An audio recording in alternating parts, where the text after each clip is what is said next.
All right, here we are with episode number 310 of the ClevelandMoto podcast. I can't pop a top. Somebody. There you go. My computer is soaking wet now. It is? You just hosed your computer? With a Blake's hard cider. Oh, and it just was extraordinarily active? Mm-hmm. So is that like to keep yourself from getting, made fun of for drinking a White Claw? Well, I've got my rum and Dr. Pepper. I just opened that for the effect. Right. And what an effect it had. Indeed. So to my left is... Me, maybe? Me. Go ahead. On my screen, that's me. I don't know. And then Dan, where are you? I don't know. Who am I? I think we're all different on everybody's screens. Like on my screen, it's me, Cinch, Phil, Dan's in the second row, Nick, Chris, and John's at the bottom. That's what's on my screen. I'd like you to know that you're at the bottom of my screen. Me too. Yeah, you're at the bottom of my screen too. Good. Barrett. I'm in the sewer. It rolls downhill. Barrett says that we can move people around. Oh, we need a standardized order. Oh wait, yeah, I can. No, I can't. Oh, yeah, you can drag and drop each window. No, Steve can do it. I can't do it. I'm pretty sure the host can drag him in. Oh yeah, I can. Well, this is. So I was able to move right one. order. Oh, that'd be awesome. Nobody has moved on my screen. Right. Nobody's moved on my screen yet either. I just saw a pop-up that said you can release your video order or your order. I'm not sure what that means. Someone doesn't have the update. I can't move anything, but I'm running Linux, so it's probably like 10 generations ago that they put out this program. Right. Well, there we go. Well, this is the way we are, but I don't know. So, Well, that's the cat's ass. we got cat's ass. And in the center square of Hollywood Squares for my game, for the center square is Chris Smith. Yeah, me too. Hi guys, Chris Smith. But Chris Smith is my center square. So It's Cinch for me in the middle. Hey Smith, it's been a while. You got a joke for us? Well, first of all, I've got a new bowling shirt that I have to show off. Yes, please do. So let me know if you can read this. Nope. Hold it closer to the camera. Oh, right there. That's good. Strike spares and schmengies? Does anybody know that reference? No. Oh, it's a schmangy. Kromke, you don't know that? No. Oh my It's gosh. a schmengi. So you guys know Eugene Levy Yes. and John Candy. So along with a bunch of other people that all got their start at Second City. Second City Television. Right. And they had a small little thing that they did called the Schmengi Brothers. Yeah. So- I do remember that. Yeah. So there was Yash and Stan Schmengi, and they were polka. They were a polka band. That's right. And they did a takeoff on the last waltz called the Last Polka. And and if you've never seen it, you should jot it down and look it up on YouTube. It's really funny. But they throw some things out there where they say that they finally had to get out of the polka business. Their last year they put out 51 albums. And apparently they had run into some issues. Their background singers were I want to say the Lemon Twists or something like that, and there was some talk about a fraternization with the Lemon Twists or whatever they were called, and so they used to do a lot of their concerts in bowling alleys. Okay. So they came up with these shirts called Strikes, Spares, and Schmengies. Schmengies. Which was one of their albums. So you can look it up, and they've got a. There you go, and that's great. The Schmengi Brothers and the Happy Wanderers and the Happy Wanderers. Yeah, and it's really funny. And cabbage rolls and coffee, good. That's their theme song. So anyhow, Santa brought me a bowling shirt that said Strikes, spares, Bears and and Schmengies. Schmengies. That's great. That's brilliant. I love that. I was very pleased with that. Pretty deep dive. If somebody comes up to you when you're walking down the street and compliments you on your shirt, befriend that person. Yeah. If they compliment me on my Schmengi. Yeah, nice schmengi. So this is a cool thing for people that want to drink cocktails, but want to drink cocktails in a hurry. This is Pope's Orange Habanero, and Pope's is out of Shaker Heights, so right out of Shaker Heights, Ohio. And what I really like about their stuff is it's really, really tasty, and they always put their ingredients on. And this is just cane sugar, orange juice, and habanero. So for people who like to have, an old fashioned, but they want to have an old fashioned that's got a little pepper kick at the end, this orange, I'll do it here. This Pope's Orange Habanero is just the express route to a very simple cocktail, So that's a brown liquor? Yeah, you got it. Take any of your whiskeys, whatever you like, and throw the Pope's in it, a couple ice cubes, give it a quick spin, you're good. Yeah, I've had the Pope's margarita mix is really good too. Mm-hmm. Yeah, they've got some pretty good ones, and that's a good thing. That's a good thing to have around if you're just like, well, I just have bottles of liquor. I don't really want to build a cocktail. These are things that are just throw it in with whatever you got. Usually on the bottle, it'll tell you what it goes best with, what kind of liquor goes in it. So like some of the stuff I've got, a lavender one that's particularly good with gin, and I've got a citrus one that's particularly good with vodka, right? So whatever vodka is. Some botanicals. Yeah, exactly. You guys are all into the brown liquors and stuff. So I've been reading these Neil Peart books, and the whole time talking about riding his motorcycles there, but he always talks about stopping and having a swig of Macallan single malt 18 or whatever. So I was like, I have to be like Neil, and I have to find this. So today when I went to the store, they have a liquor part to the store, and I went in there. It's $274 for the cheap bottle of Macallan. And whatever, and I was like, I can't live Neil Peart's lifestyle, man. That's just the sipping bourbon. That's not really the top shelf in his life. No, yeah, that's just chilling. Well, his life is over, but when he was here, yeah. The 12 years good, and it's a lot cheaper. Is it? Okay. Yeah. But it's still not a $25 bottle of bourbon, though, right? Even at that level. No, it's not a 25. The best you can get for cheap. I mean, I don't know. I asked Dan because he's the expert. But I would say get the Glenfiddich 18-year or 16-year. It's about $40. Really good scotch. So here I can tell you guys how not to drink. So we're not going to talk about the elephant or the donkey in the room right now. What I do want to talk about, though, is what happens as a result of me waiting up until 4:00 in the morning last night to see the results come in. And so what I had in my house is a 28-ounce container of this is eggnog. Oh yeah.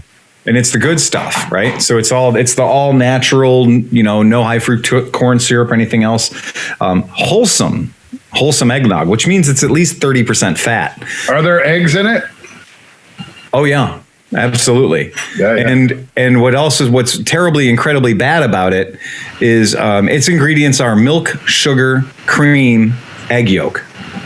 So there you go, right? The problem is I added to this 28 ounces, I added about 8 ounces of Maker's Mark.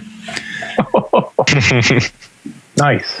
The correct amount of eggnog that one person should drink per year is 1 serving. Right. I thought you were going to say you added some Stro to it. No, I wouldn't even think of going there. But so I used a little bit of this eggnog to make eggnog whipped cream in my whipping gun, but the rest of it I drank. And this morning I felt awful. I mean, not hungover. Like that's the thing is I didn't feel hungover. I didn't go to sleep yet. It was 4:00 in the morning. I felt awful because I drank 20 some ounces of eggnog. And if you drink 20 ounces of eggnog, you'll just feel terrible. It's just fantastic how bad you'll feel. I drank a bottle of Coquito when John brought her over. Yeah, I brought him a bottle. I thought, he'd sip a little bit, maybe give some to his wife. He had 15 minutes later, he hands it back to me. I'm like, okay. I hope you liked it. I'm glad you liked it. It was good. And I felt bad, though, because I didn't give it to anybody but myself. But, hey. All day long today, I just felt like a melting candle. That's one of my New Year's resolutions is to be more selfish and more greedy. Phil's going to have his triple stint bypass tomorrow now after the egg. Yeah, that's a lot of cream. And luckily, you're not lactose intolerant. Again, I think if I was, I would have cured it. That would have just been the therapy right there. There'd have been no doubt. But yeah, that's the most eggnog I've ever drank in one sitting. And there are 7 servings in here at 200 calories per serving pre-booze. So, Wow. Yeah. I just did a number on myself, man. Plus, yeah, because the booze is about, 700 calories. Oh, yeah. 8 ounces of Makers is a lot of calories, man. So, wow, you're an overachiever. I really was. And we all deal with stress in our own ways, right? So I have 2 big today. I took on 2 major projects. My goal today was that I had to sit at my house on my ass, not go to the shop. I had to sit at my house and wait for Home Depot to show up with my new oven, my new stove. And turns out you cannot pick the stoves up at Home Depot anymore. That's not something you can do. They have some there to show you, but they don't have stoves on the property. There's no stoves in that building. The ones you can see, there's no backstock. And so you buy the stove and they ship it out to you just from wherever the stoves are, right? So these guys came up, no Home Depot truck or anything special. It was just like, Dave's truck on the side. And these guys showed up with my new stove. And I got to say, is this current? What's that? The stove was exactly a 1/4 inch bigger than the doorway between my dining room and my kitchen. And got through the front door, no problem. But when they measure these things and they tell you that it's 30 inches, from the narrowest point, it's not. It's like 30.6, right? And I had done all the measuring and everything else. And yeah, it was a battle, dude. It was a real war getting that thing in. And it turns out. Did you take the trim off? Did you have to take the trim piece off? I had to take the door handle off. So I had to take the door handle off of it and pull all the knobs off to make it fit. Oh, the door for the oven. Yeah, I had to take the door handle for the oven off, and had to take the oven door apart to get the door handle for the oven off. And then, so that was good. And you do all that, you feel pretty good about yourself. And then you realize that none of the fixtures, I don't know why they would ever change the fixtures to mount a stove. It should be a 1/2. By law, it should just be a 1/2 piece of black pipe for handling the gas with a compression on it, and that should be it. You're done. That should be that way for 100 years. Yeah. No. There's a kit now that you're supposed to buy because apparently the kit has all the adapters in it for whatever Chinese stove you happen to buy. So that was got to go to Home Depot for that. So I figured, well, I got this project with this Pfister faucet. It's a Pfister faucet in my bathroom. I got new cartridges for it. Had to, mail them in from deepest, darkest, wherever. Is that produced by Jay Anus? It may be produced by Jay Anus. That Pfister. It's a Pfister by Jay Anus, and I went to put it together, and as I was, that's a good one, Steve. Took everything. Did the job beautifully. Everything was clean. I used Chore Boy and I cleaned up the seats for the cartridges and made sure the threads were nice. I mean, really did it. Put everything together, went up top, turned the knobs on, and I heard water, but my hands weren't getting wet. Oh no. And it turns out when I put the new cartridges into the Pfister faucet, there's actually these pot metal tubes inside. The whole thing's cast. So everything on the outside's chrome, but the inside's all cast. Yeah. And so it was all just garbage castings inside, and the castings cracked. So the castings had cracked inside, so all the water was going in under my sink.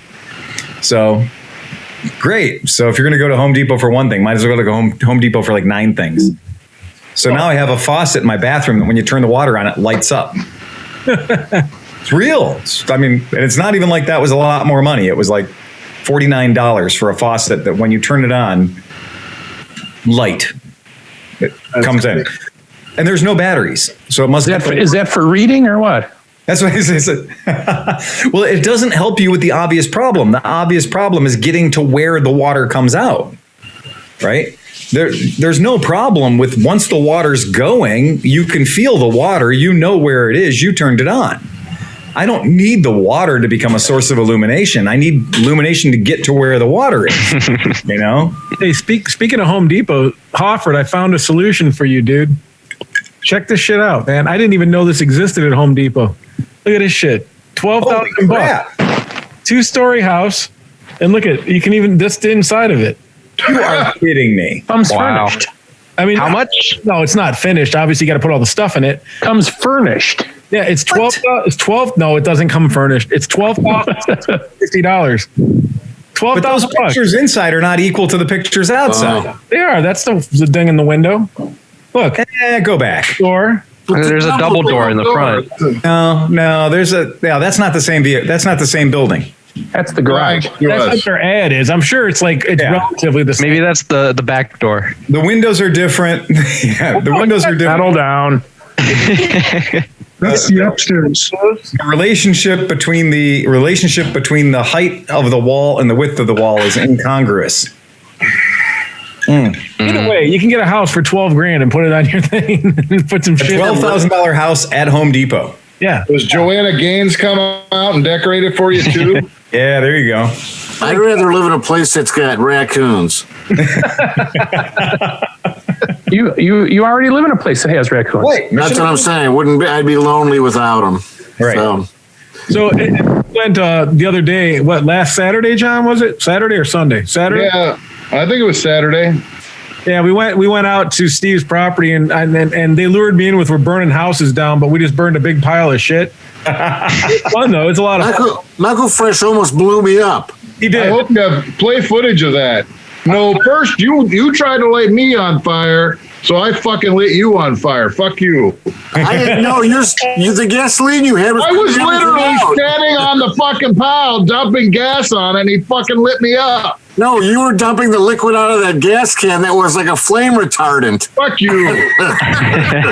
It was. Everything John put it on wouldn't burn anymore. Fucking totally caught fire. You have a fucking soaking wet pile of fucking mushed up fucking barn wood, and you wonder why it won't fucking burn. Oh, it burned, baby. It burned until the next morning. Oh, really? But it was who was pouring it? John, you were pouring it, right? And he lit it. Well, first I was pouring it, and it wouldn't light, so I was dumping. I was literally standing on the pile dumping some more on it, and he's like, "I'm lighting it," and fucking lit me up. So then when his dumb ass got out there with some fresh fuel, I'm like, "I'm lighting you up." I said it 3 times. I'm lighting it. I'm lighting it. I'm lighting it. I was running. His little fucking short wearing ass was engulfed in flames. I bet you got no hair on your legs. It got to the point though. This thing, Smooth leg boy, you. it got so hot that at one point you couldn't stand 10 feet from this fucking thing. It would just like you'd go blind and your face would fall off. Like it was insane. Oh, shit. It was a good fire, man. Yeah, trying to approach it to put more wood on it was very difficult. So then, of course, I had to fly a drone into the fire a whole bunch of times because that's what you do. Yeah, I was going to say that drone was definitely 100% in the video I saw. Yeah. Yeah, that was way too much fire. And then I came out of it, and then it was still on fire. So I hightailed it up to a higher elevation, and then when it came down, it's no longer its original shape. It seems to have taken on a bit of a warped contour now. It's screwed. Yeah. It was fun though. That was a good time, man.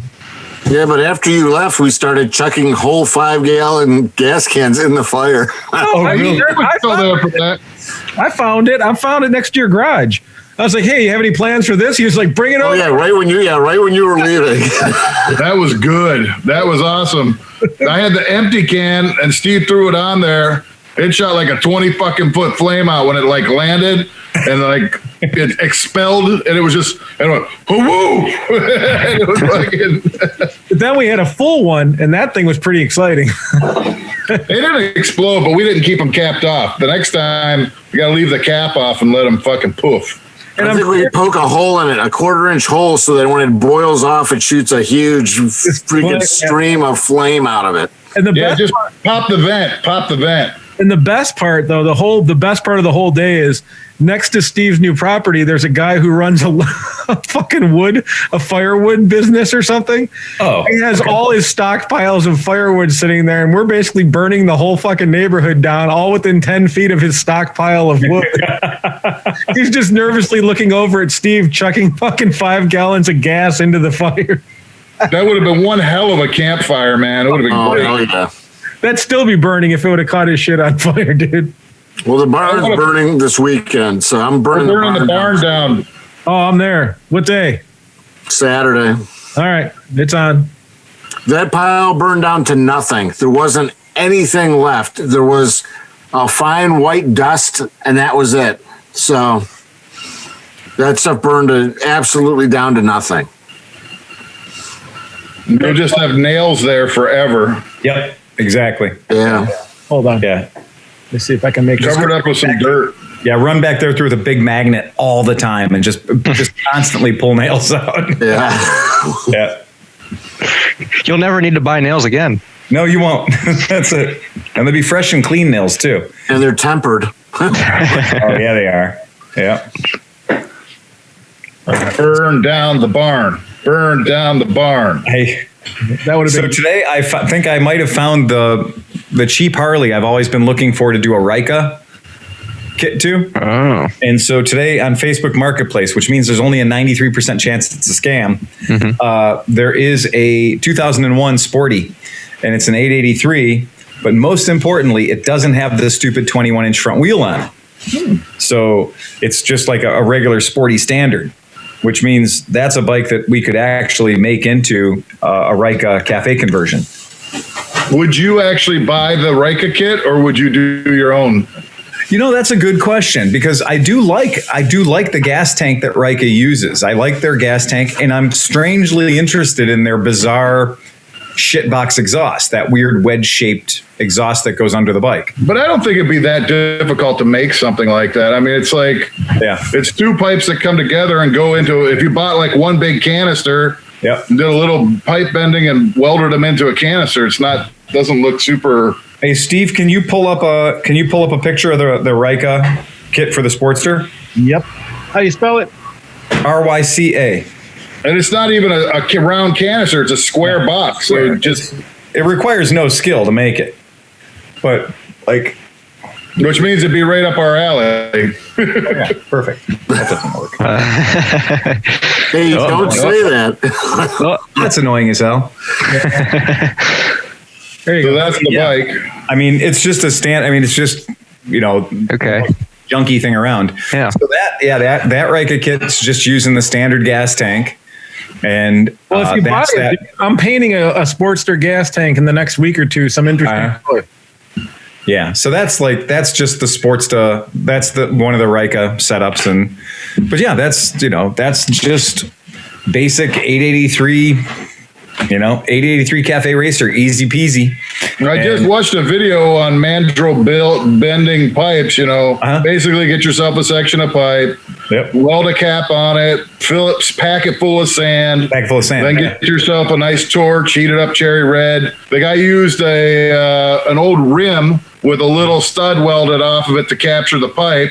And you just bend it around a rim, you know what I mean? And get a nice little bend to it and stuff.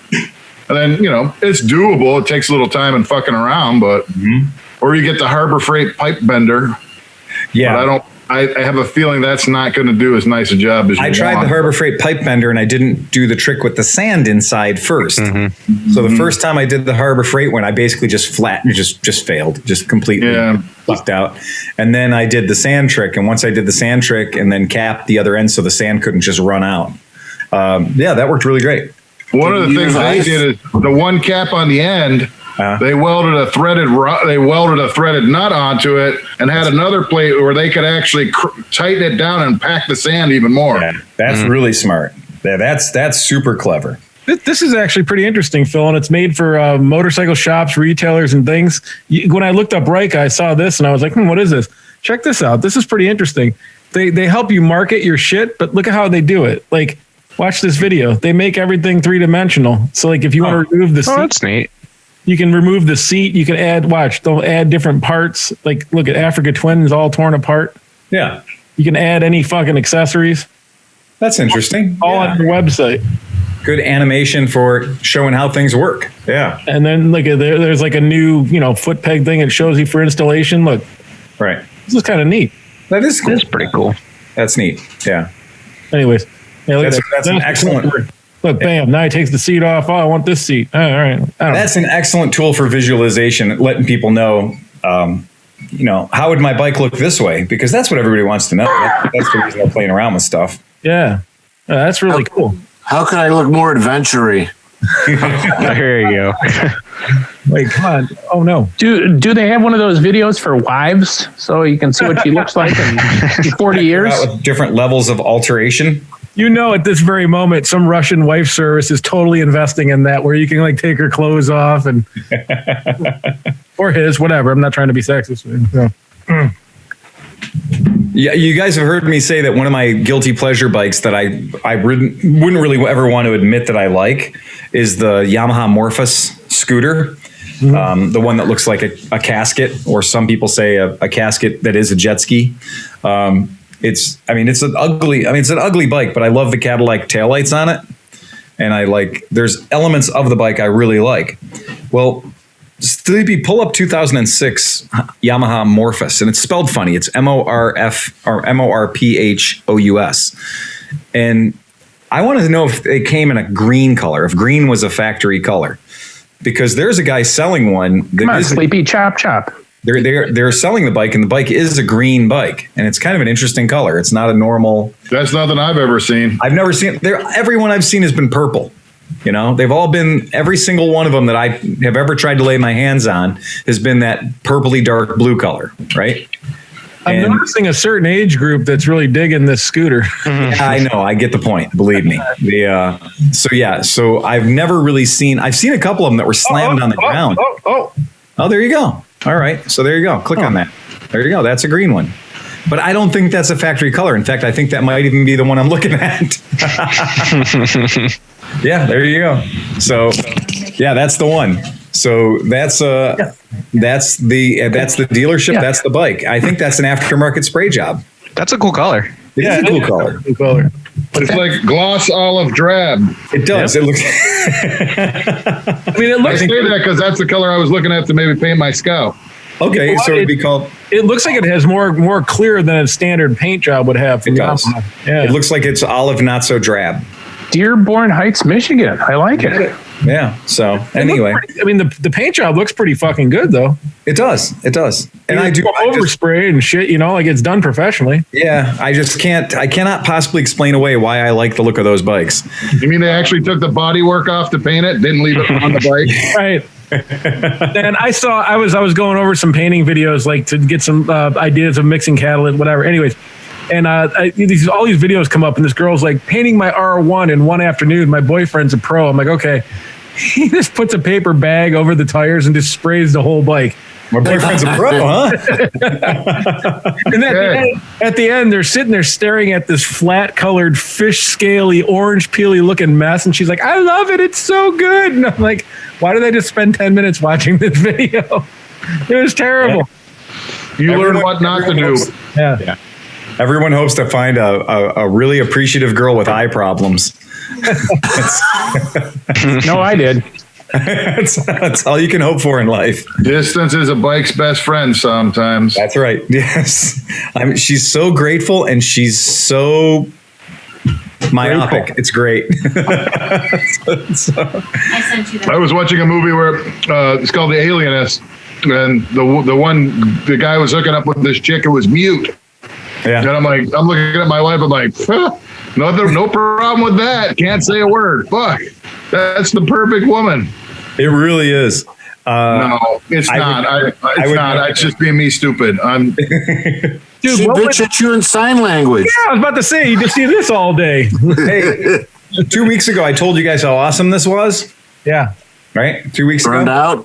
And I had this thing on the charger overnight. So it got 18 hours of charge. Yep. And we're maybe 30 minutes into this podcast, and this thing has just failed I mean, it's just weaker than hell. So I have a story about an electronic device that I got for Christmas. My solar powered phone charger pack, which I left in the window for 2 weeks, has not gone up 1 bar at all. Well, I mean, it's winter, so. Yeah, but I mean, the funny thing is, it knows that there's sun. Like when you put it in the window, it lights up and starts going doot doot doot doot doot doot doot doot doot doot doot doot. And that's done that for 2 weeks. It's done that for 2 weeks, and I think it's just getting enough energy to go doot doot doot doot doot doot. I had a big one, dude. It was like this long and whatever, but it didn't really have. It had a small battery, but it mostly was just there to collect energy and pump it to your phone, right? Right. So this was actually at Mid Ohio about 3 or 4 years ago. I put my phone in the car and I put the thing on there. And you know, when you charge like on Android, it'll say you have 2 hours and 51 minutes to full charge, right? Okay. Yeah. Plug this thing in, and it was like at current charge rate, your phone will be charged in 39 hours and 14 minutes. What's the point, man? I got one of the cases when the solar cases came out, and I did the same thing. I popped it up. On the dashboard, and I left it there at a rally. You know, it was in the window for like 12 hours. And I came back and I was like, it's at a lower percentage than it was when I put it up on the dashboard. So, yeah, you know. They're terrible. Yeah. Well, solar's going to save us, though. If you know what, if you've got enough of it, that's it. You got to remember, with solar, more is good. Yeah, that's it. Well, I mean, I bought a cheapo, just like a solar panel about yay big for the RV, and that thing actually would put out some it would read 18 volts and it would actually charge a battery. You know what I mean? Yeah. I noticed a big difference. I hooked it up and hooked it to the battery in the back of the RV. And sure enough, it would keep it charged up really nice. So that's cool. My panels are 6 feet tall and 3+ feet wide. Right. And they're 280 watts. Yeah. Okay. At 24 volts. Yeah, So you could imagine that a solar panel this big has so little square area. That's probably putting out like a 1/10 of an amp. At 12 volts. So the kit that Harbor Freight used to sell, 3 panels, and there are 3 panels about. Hey, Piper. The 3 panels are about 3 feet long and maybe 11 inches wide each. And I tested those out, and they were supposed to be 40 watts. Like, that was the whole thing, is they'd advertised it as a 40-watt system. And on the hottest day of the year, having that thing hooked up, it was putting out 21 watts. 7 watts per giant panel. So I hope you're going to run an air conditioner off of that. No, you're going to run nothing off of that. Yep. Because those were like amorphous panels too, and their efficiency is even lower. They're terrible. Yeah, but it was one of those kits. It was like $80 at Harbor Freight, and I was like, I'll just throw them up on the roof of my Airstream just to keep the batteries from dying. And then once I tested that phone charger might work on like the sunniest fucking day ever. It might actually charge itself up, but on any other day, a gloomy day when you're lost in the woods, you're fucked. There's no power there. You'd have better luck rubbing it on your head. The only good thing is I think it has a pretty sizable battery in it. So if you plug it in and charge it up, at least it's a nice battery pack. You got a nice battery. Yeah. That's where the 2iAM are the same way. It's got a small solar panel, but it's a 10,000, what would that be, milliamp hour? Milliamp, yeah. So that'll charge 3 phones, all day for us. So.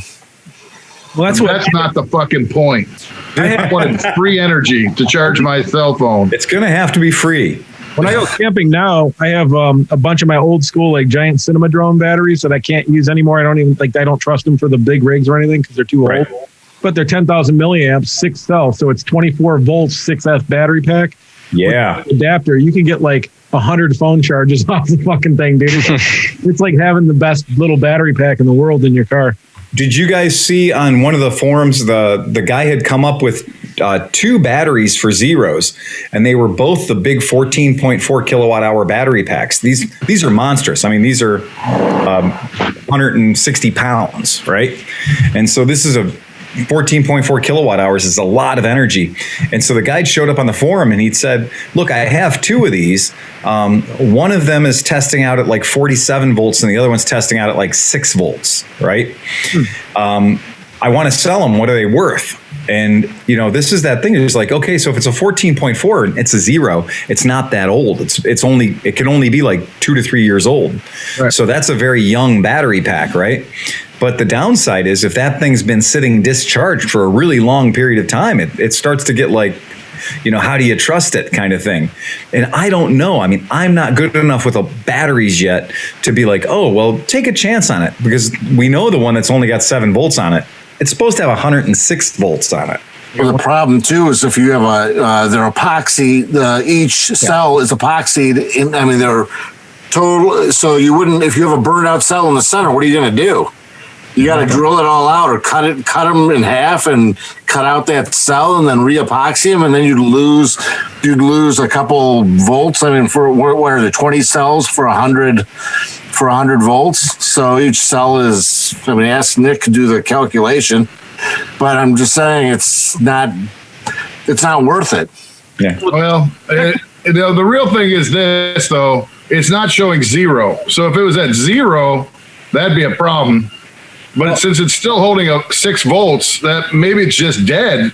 And if you charged it up, and it would hold the voltage. There's no real way to tell it unless you put it on a charger and let it go through a cycle and then test it, and you'll know. That's the only way. If it's reading 6 volts, it's a lot of it is dead. Not just 1 or 2 cells. A lot of it is dead. It depends, because you can hyper discharge, and this is what I was going to get into. And I do not recommend anybody do this unless you're experienced or you have an outside area. But a lot of the big batteries, lithium ion, lithium polymer, and a lot of the other ones I've dealt with, a lot of the times if you overrun them and like you ran them down, like it was an emergency situation. Say I was flying a big drone and I had to get a shot. It was coming back, and I'm like, fuck, I'm way below 3 volts, whatever. And you could see the thing losing power come down. When you get home, I'd have it down to like 1.4 volts a cell, which is basically a dead lithium ion or whatever. But I found that if you have an old nickel metal hydride or a normal battery charger, it's dangerous. You can't do this in your living room or whatever. But if you hook it up to a very low voltage rate, like 1 amp charge on an old school, like normal, like nickel metal dumb charger, and you put it on for about 15 to 20 minutes and let it start to build a little bit of voltage, and the battery will start to heat up. You got to be careful and you have to monitor it. A lot of times when you take that off and you put it back on a lithium ion charger, it somehow kicks the battery in, and I've brought them back all the way up to full charge. I mean, they might have lost 3%, you know, like they're not a brand new battery, but for a backup or something that you need to use, I've had really good success in bringing them back like that. I've tried that with a Shirai lithium motorcycle battery, and it was the thing where you plug it into. I do radio control stuff all the time, so I have a lithium polymer battery charger. And I plugged it into the Shirai, which is actually a lithium iron chemistry. And I have a lithium iron chemistry setting on my charger, and it would not detect. It was so low, the voltage was so low that it would be like, we can't charge this. So I tried that, bumping up, just doing like a lead acid setting, to sort of bump it up to a voltage that I think would work, and then I'd plug it into the lithium setting. And it would charge for a long time and then never get anywhere because it had at least one bad cell. And if this is how what's the voltage on these packs? Like 120? They're normally 106 is nominal. 106. So that's like 30 cells series. Exactly. If you're doing 6 volts over 30 cells in series, that's an average of 0.2. Less than 0.2. So those are toast. Those are toast. So here's an interesting thing for. Go ahead, Steve. Oh, I was going to say I like the nickel metal hydrides because if the pack got out of balance, you just ran it until it went totally dead. Right. Yeah, I've got some old like NiCad stick packs like for RC or nickel metal hydride, and those come right back. Even like 20, 30-year-old packs. Yeah.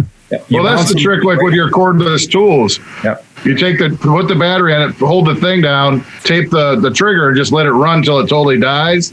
Then you slap it back in the charger and it'll charge. Like they need a reference voltage, or they need to show 0 for some smart chargers to actually charge them. Or you fuck around and just keep putting it back in, and it gives a little charge, and then finally it takes hold.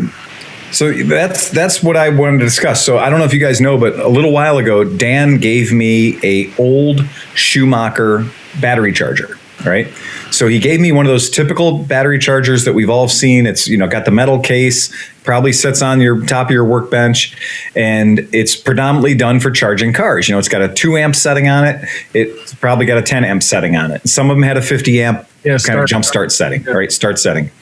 But those chargers now are actually becoming a prized item. Okay. And the reason they're becoming a prized item is every charger you can buy now from all the usual dirt bags, they're all going to have a smart circuit in them. They're all going to have the word automatic stamped on the front. And the reason they have the word automatic stamped on the front is because of lawyers. It's because of them wanting to protect their company from idiots burning their houses and garages down. So all of these battery chargers that you can buy off the shelf, and even if you're buying a cheap battery charger, it still has this little bit of technology in there that says if this battery's less than 11 volts, I'm not going to even try to charge it, because if it has less than 11 volts on a 12 volt battery, that means one of the cells in it is dead, right? So in a 12 volt battery, you've got 6 cells, and each of the cells is 2 volts. And the reason they set this ambiguous level on these chargers is if you got 10 volts, you could have a dead cell. But if you've got over 11 volts, then that means all the cells are present and accounted for. Go ahead with the charging. The downside is at this time of the year, many of our motorcycle batteries will drop to below 11 volts. And of course, it's in the winter, it's in the garage, and we go out in the garage and we go, oh, that's right. I got that bike over there. I'm going to pop the charger on it for a little while. And you pop the charger on the bike, and the bike's voltage is below 11. And so the smart charger may be sitting over there and giving you the impression that it's working, but it's not. And you may come back a week later to think that your bike has been on this automatic charger, on this automatic maintainer, and in fact come out and find your bike is deader than it was when you hooked it up. And that happens a fucking lot. So to prevent that from happening, either go to every fucking garage sale in your neighborhood and every estate sale and look and buy these old chargers that are going to just have a standard one switch on the front. It's going to be like a 2 amp, 10 amp switch, because those are not going to have that circuitry built in. Avoid the word automatic, right? And if you see the word automatic and it has a picture of a car on it, right? It might not even work on your motorcycle battery, and it might be the worst thing because it won't shut off. It's looking for the power signal coming back from a car battery to tell it the charging cycle is complete and to shut the fucking thing off. Right. With a motorcycle, it might just boil out your battery, which we've seen that happen many times. Half the time, the automatics don't even monitor correctly too, because then they have the 3 settings for the different types of batteries. Yeah. But I put them on my ambulance. It never gets above. I can leave it on forever, and it never gets above 75%. Exactly. So here's what I'm going to suggest to you. If you don't want to find one of these antique battery chargers, if you want to skip that step, what you have to do is you have to leave the automotive industry, and you have to go into the world of being a bench tech. And what you need to buy is a power supply for your workbench. And they sell these power supplies. Power supplies used to be expensive. They used to be a couple of $100 for a good 5 amp power supply. Well, now you can go on, the Amazonian empire, and you can get a good quality power supply. You plug it into the wall, and then you have a really good amount of control. So you can, there you go. In fact, Nick's got the same one I've got. This is Amazon's best. Yeah, $60, right? Yeah, something like that. Yeah, $60. This is up to 30 volts, 5 amps. Right. And you can adjust the amps and the voltage. And that little thing he's holding in his hand right there, that thing works so well at taking a battery that is just soft, or you want to test the battery. A lot of these devices that we use, I know Chris has got a whole bank of those battery tenders, right? He's got literally this one brick, and it's got 4 battery tenders built into it. It's the I've got a lot of bikes battery tender. Mm-hmm. And when you plug it in and you hook it up, all it tells you is green, the battery's fully charged. Right. Flashing green, I'm kind of working on it. Red, the battery's fucking cashed, dude, but I'm going to get it charged up. And flashing red, which means this battery is busted, it's broken, or the terminals are wrong, but I'm not even going to try. So you got flashing red, flashing green, and green. Many times we'll take a battery, hook it up to a battery tender or an Optimate type, smart charger, and they'll say that the battery's no fucking good. It'll give you that flashing red. What you got to do is you got to take that battery, hook it up to that power supply that Nick just showed you, and set that bad boy at about, 1,000 milliamps or so, about an amp, and then set it for about 13 volts. And what you've done is you are now a manual charger. You're charging it as manual as can be. Now, don't go on vacation because it's going to keep chooching the whole time you walk away from it. But the idea is you leave that on there for an hour or so, come back, plug that exact same battery back into that battery tender or that Optimate, and now all of a sudden, what do you got? Either a red, I'm working on it light, or a flashing green, I'm nearly done light. So many people isn't it 80% is the flashing green, right? The flashing light's usually 80%. Yeah. But many people I know would see a flashing light on their battery tender and throw the battery away. And you know what the best dumb charger is? Another battery. Best, absolutely. So take your motorcycle battery, pop the hood on your car, set it there, hook up a set of jumpers to it, and just let it sit there and cook for a while. And if it can put 12 volts into it, that will put 12 volts into it. Absolutely. And it can't cook it. It can't overcharge it. And that's the nice thing about charging DC with DC. Charging direct DC to DC is if you've got a 13.6 volt source of a DC battery and you hook it up to a 5 volt source, what's going to happen is based on the capacity of the battery, they're going to average each other out. They're going to pull one down to the other one. Now, if you have a bad battery and you hook it to a good battery, guess what? You'll soon have a dead. Both batteries will be dead, and that's a good test. If you hook your motorcycle battery up to the car battery, and it doesn't, and you pull it off and it didn't charge and it drained your car battery, it's junk. Yep. Throw a couple of aspirin in your bad battery too. Aspirin and what I do with that, if I'm trying to resuscitate a motorcycle battery, is my old trick is dump everything out of it, dump all the acid, fill it full of water, shake the shit out of it, get all the sediment out of the bottom. You turn your battery over, especially the ones that are translucent, you can see all the black shit laying on the bottom. Shake it up, dump it out, shake it up, dump it out. Do that like a half a dozen times. Then fill it full of fresh acid, and 9 times out of 10, it's never going to be as strong as a brand new fresh battery. But usually it'll charge up and give you 12 volts at least to support ignition or to get something running that you can, jump it, get it running. It'll support, Well, they're saying the 6 volt batteries are so much more robust than the 12 volt batteries. Yeah, I don't know why. The plates are actually thicker. So because you are generally dealing with something that's the same size mass, you're dealing with something that's the same size case, but you only need to have 3 cells. So when we've cut apart these old vintage motorcycle and vintage car batteries, it's always amazing when you look inside and see how thick those fucking plates are. So the plates have more metal on them, there's just more to them. And the whole idea is when you have sulfites jump the gap between plate 1 and plate 2, that essentially deprives those plates from having that galvanic response, and you lose your efficiency of the battery. It's not because the battery is worn out. It's because the sulfites that exist as a byproduct of this battery being discharged accumulate. Yeah, they accumulate in the bottom of the case. And so they go down to the bottom of the case and they fill up the bottom of the case, and that causes these plates to short each other out. And that's why you lose battery efficiency very quickly. Once a battery starts to go downhill, it goes downhill fast.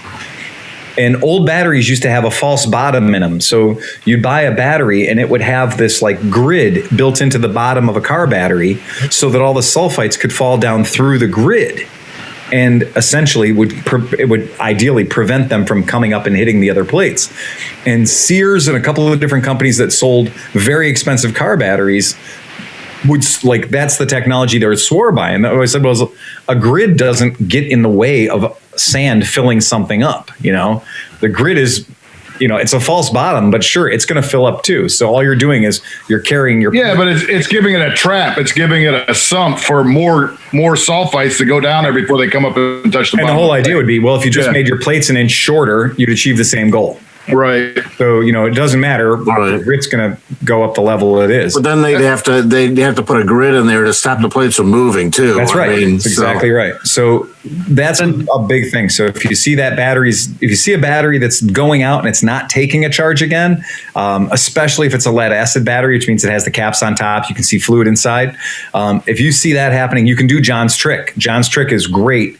And then I always say agitate it is a good thing to do. Is once you've got the original electrolyte out of it and you fill it full of just clean tap water, agitating it. And if you have anything, shake the shit out of it. Yeah. Well, if you've got like a grinding wheel in your shop that's, put it on top of that.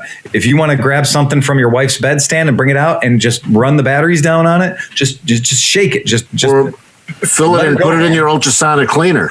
Well, if you have an ultrasonic, that's what I do is I fill it with water and I put it in the ultrasonic cleaner. Yeah. Oh, that's. But I mean, still, it's still better to just buy a new battery. I mean, absolutely. Yeah. Unless you're cheap. Well, and batteries are cheap. Yeah, but a big part of it is a lot of people don't understand that. If it's Friday and you want to ride. And you're like, well, I can't wait until the battery I need gets to me on Tuesday or Wednesday, or I can't wait to go get a battery. And I'm going to try to resurrect this battery I have here. Here's an interesting thing about batteries is the car manufacturer and the battery manufacturer, they care what size the battery is. Your bike doesn't care what size the battery is. So as long as there's enough amperage in that battery to start your starter, the battery from that point on is somewhat irrelevant as long as it's the right voltage. So not on my 850, my blue. Not on your 850, right? Yeah. That thing, for some reason, we got stuck down at the Market Garden Brewery. My battery went from fine to completely dead. Yeah. And then so his buddy Nick pulled out of his mitt, like he pulled his battery out of his mitt, like 1980 CB 750, whatever. Right. Popped it in mine. It started right up. We unhooked it and went, nope. That was it. It wouldn't run. It wouldn't rev. It didn't do anything. And that's freaking weird because 12 volts coming out with anything resembling a sustaining amperage, it shouldn't care what size case it's coming out of. Yeah. So if your bike needs 85 watts to keep running or 95 watts to keep running, and you've got 12 volts behind it, it really shouldn't matter how many watts are available beyond that. But wait a second. What did you, so you took your battery out, you put a good battery in and you started the bike. Right. And it was running fine. It's fine. Everything's good. And I tried to we tried to once it was running, we didn't take my old battery out yet. Right. Okay. You just jumpered it. So we kind of jumpered it and then got it running and put it back on the old one and it instantly died. It was that'll happen because a lot of voltage regulators need a reference voltage or they won't charge at all. Exactly right. And so if there's zero in that, it's not going to do anything. And that's another thing we were talking about. That's a lawyer thing. That's a safety thing. The designers who designed those voltage regulators said, if there's not a certain baseline of voltage here, then what that could mean is the battery has broken, or that could mean that there's a dead short. And if the battery's broken or there's a dead short, we don't want to keep throwing energy at it. Right. So the voltage regulator will clip. But like the Vespa had a bad battery, so I'd start it up and then take the battery charger while it was running and hook it to the battery. And then that would make the lights and everything work, and then leave that on for a second, then take it off, and now it'll charge because it's all 12 volts, and so it'll charge the battery.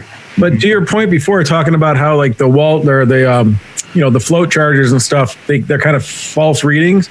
Right. That bike was on a float charger, and it was at a solid green when I left the house that day.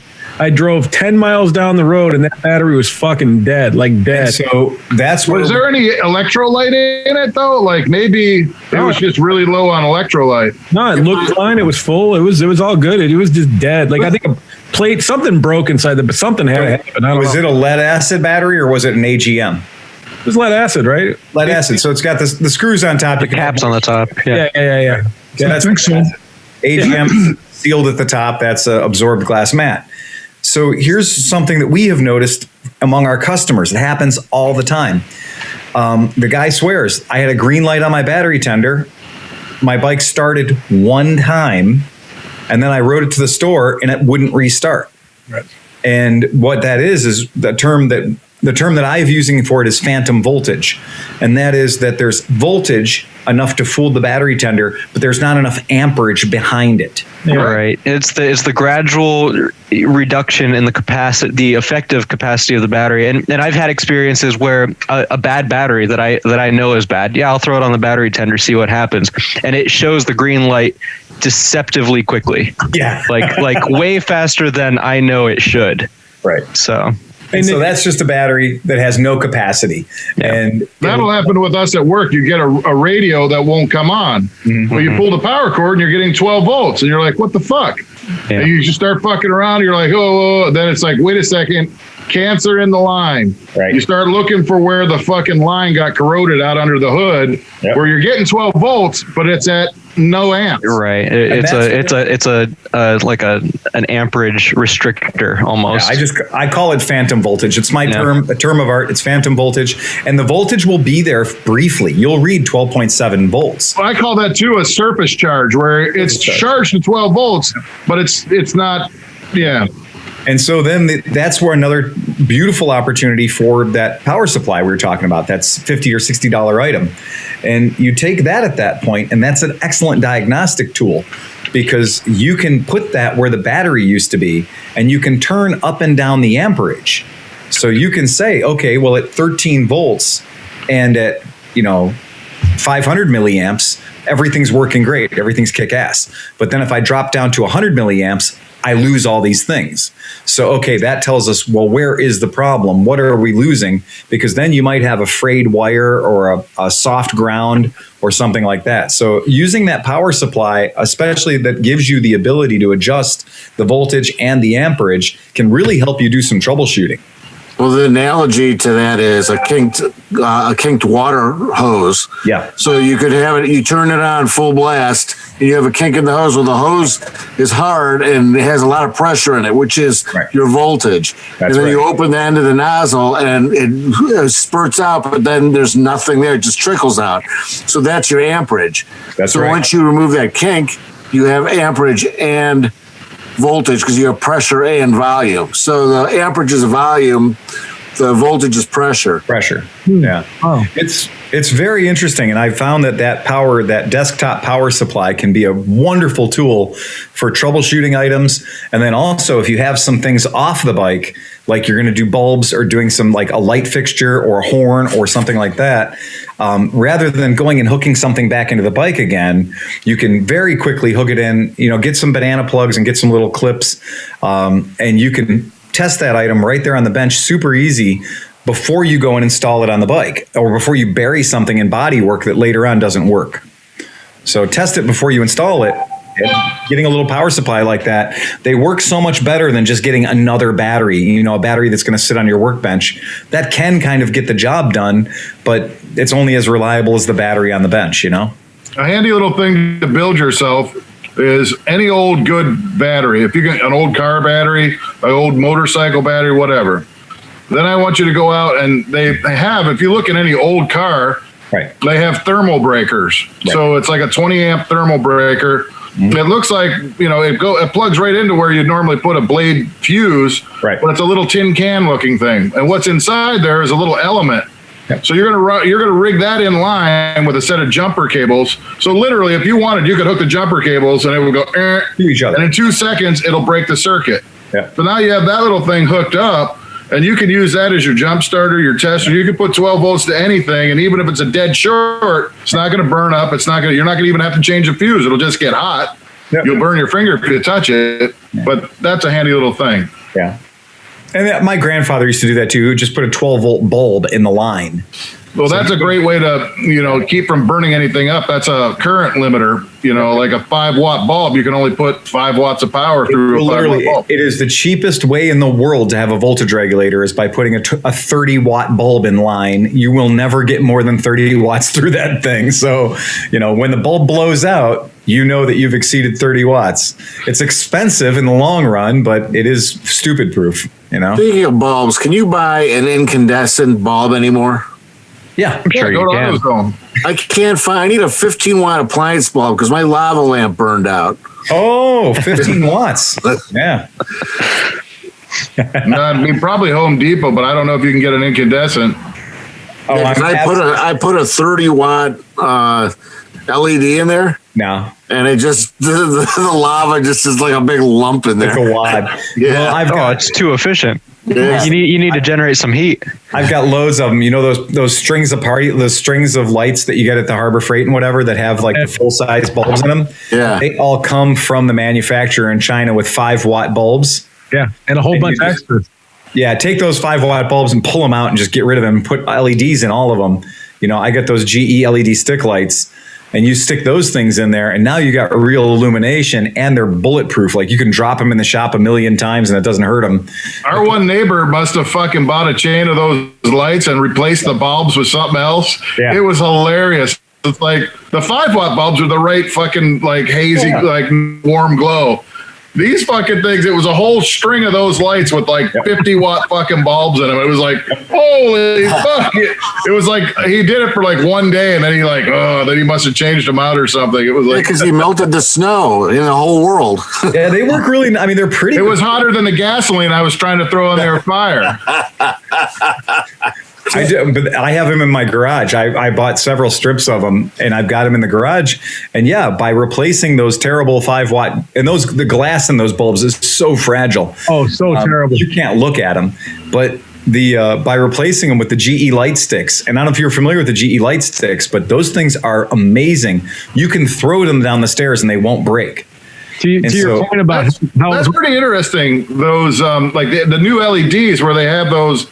The little strip, it's not a chip, it's like a little tubule. It's kind of weird. Yeah, it's still a chip on board. It's just a different shape of a chip, you know? Yeah. you were talking about how thin the Harbor Freight glass is on those things. Yeah. So I have 3 strings of those in our backyard by our fire pit, and it goes across my garage, across to a tree, and then this way on a fence line. So it kind of gives us a nice warm glow around the fire area, and you can see stuff. A squirrel came running down the line, and as he was running, he kept hitting each light, and the light would just go as he ran across the thing at night. They're terrible, man. They really are. What a dick. Well, terrible. Yeah, fucking. We better get a joke out of Chris Smith because he's fading fast. Yeah. We'll give him a chance to look one up. So we're going to start talking about your Janus if you don't tell a joke. Yeah. This is the product you guys are looking for. Oh, yeah. So these are 60-watt equivalent running at, running at 9 watts. 9 watts, yeah. So there's virtually, I mean, these things are almost no draw. But what's cool about them is they are brighter than hell, and their illumination portion is the same width as the socket. Nice. So they'll fit into virtually anything that will take any kind of a bulb. Hold those up again. Yeah, here. But why they're really good is you can drop these. Like, so if you were using them in a trouble light or using them in a string of lights or something like that, you can smash this thing. I've stepped on them, I've kicked them, all kinds of stuff. They're crazy durable. So do they internally light things, or is that just something different? What's that? Do they internally light things? Yes, they do. You took the words right out of my mouth. I was thinking the same thing. Yeah. There's some very bright light that they can shine inside of you and kill the coronavirus, and that's what he's talking about. Yeah. But I use them in my shop. I use them in my workshop here at the house when I do the fluid film under the cars. So I take those, I put the cars up on the lift, and then I run those out, and the amount of light you get is fantastic. But you can also, the fluid film can spray on them. It doesn't harm them. And obviously, for 20 years, I was doing this using incandescent bulbs, and I'd blow out 10 bulbs every time I would do it. And smell all that burning, gross, whatever, lanolin. It's cheap. Liquid sheep. These things, yeah, good sheep. But those things are crazy indestructible. They're not. And by the way, these things aren't expensive. These are cheap. I mean, these are a couple bucks a piece. Wow, right on. That's cool. Yeah. Hey, so I did some maintenance on my bike this last week. If you were going to do some maintenance, and the only way to describe it is, holy fuck, that smells bad. What do you think I did? Fork oil. Yeah. Oil. So there's only 2 products that I will tell you that have that. The first is transmission oil, especially vintage Volkswagen or vintage BMW. If you've ever smelled vintage Volkswagen or vintage BMW transmission oil, I'm convinced it was the last reserves of whale oil that were ever found from the original casks of whale oil that were taken to, pyramids in Egypt. Yes, exactly. These were the casks of whale oil that were keeping the lights on for the Bohemians, right? And they were finding that and they were putting that into the transmissions in Volkswagens and BMWs. And that shit is awful. Now, here's how awful it is. I took my 66 Volkswagen Beetle's transmission apart one day in the backyard, as you do, and it was a bright sunny day, and I had managed to get some of that shit on my hands. And I gagged. I was going to puke instantly, and I couldn't get away from the smell. So I'd run in the house, and I grabbed some D&L cleaner and got D&L cleaner all over my hands and tried to kill the smell, and pretty much okay with it at that point, vinegar, etc., Summer's Eve, whatever, come out with hands that are reasonable now. I go in the backyard and find out that my 130-pound Rottweiler had licked the entire contents of the Volkswagen transmission clean. Every bit of that oil, that grease in the transmission of a 1966 Volkswagen that had never been opened up, that dog ate it clean and survived with no issues, or I'm sure no blood or something. I'm gonna tell you, the dog needed a new ass. The only thing more vicious than the front end of this dog was the back end of this dog. And it took about 11 days. Just skid marks everywhere, just slime just in the back. It was so bad. And the night after he did it, I mean, everything was fine. It was remarkable. I did have to very carefully check the transmission, though, to make sure he didn't eat any springs. If you've ever had a Volkswagen Beetle transmission apart, there's springs, there's ball bearings, there's little tiny plates that are all dog-sized consumables. Now, he didn't. He just licked everything perfectly clean. And I'm saying that means there's like 2.5 quarts of this substance in there. And he ate it all. So that night, he seemed fine, and I just thought he got away with it. Brought him in the house. I heard a That was the first mistake. No, big mistake. Shoot him in the backyard. I had figured he'd already gotten rid of it because 11 hours later, 12 hours later, I heard a groaning. I went downstairs. He had nailed, I had this like bright silver gray carpet, and he had gotten from the fireplace all the way to the door, 14 feet. So he had about 14 feet of damage to the carpet. I got his leash on him. I took him out. And you guys know I live right by the lake.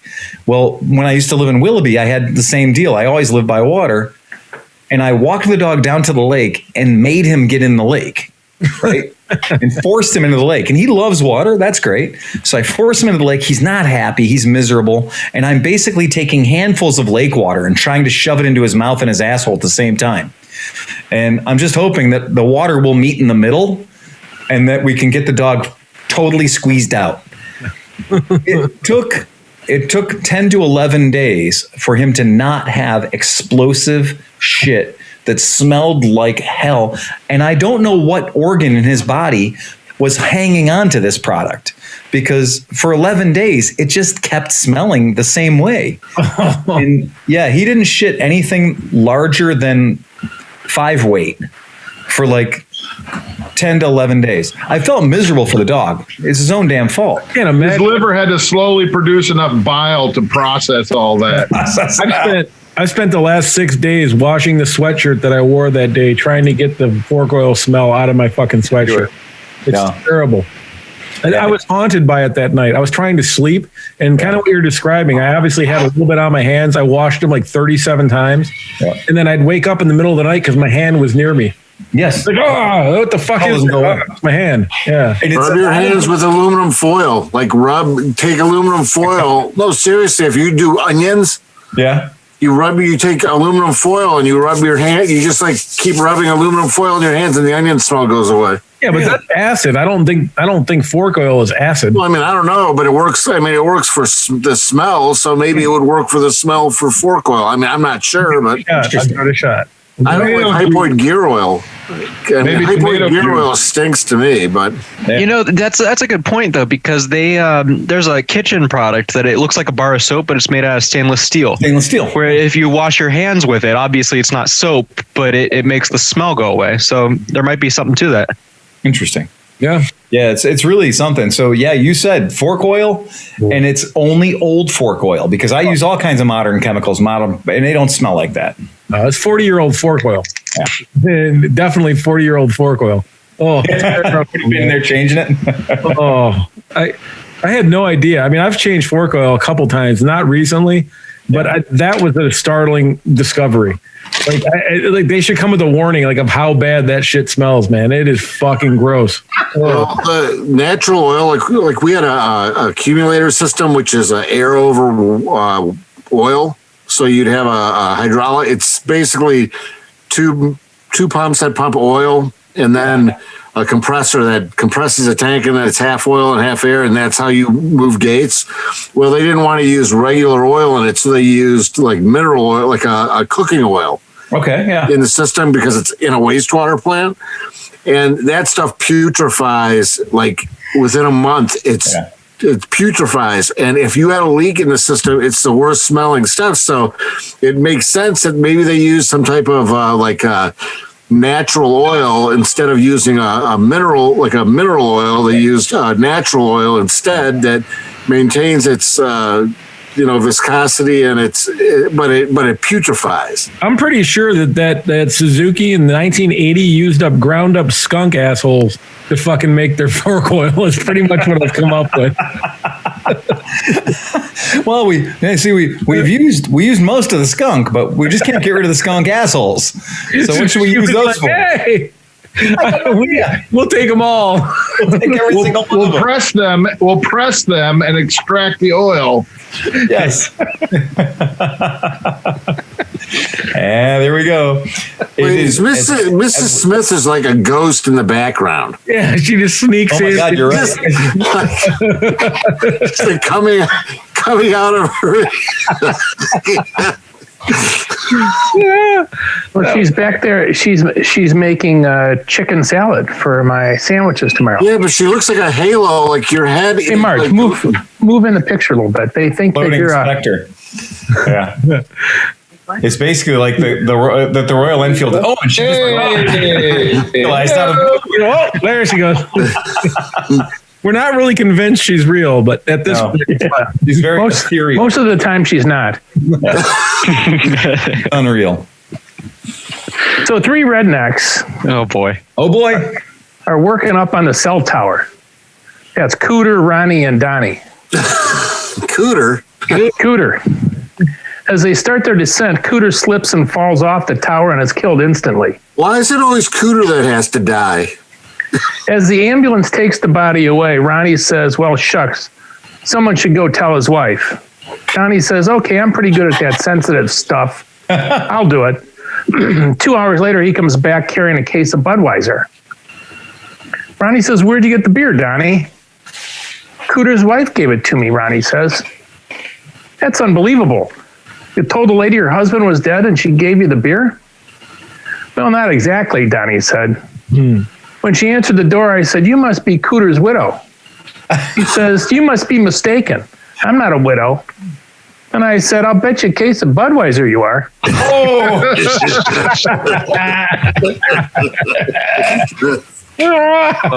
that's awful. Good one. Those rednecks, I tell you what.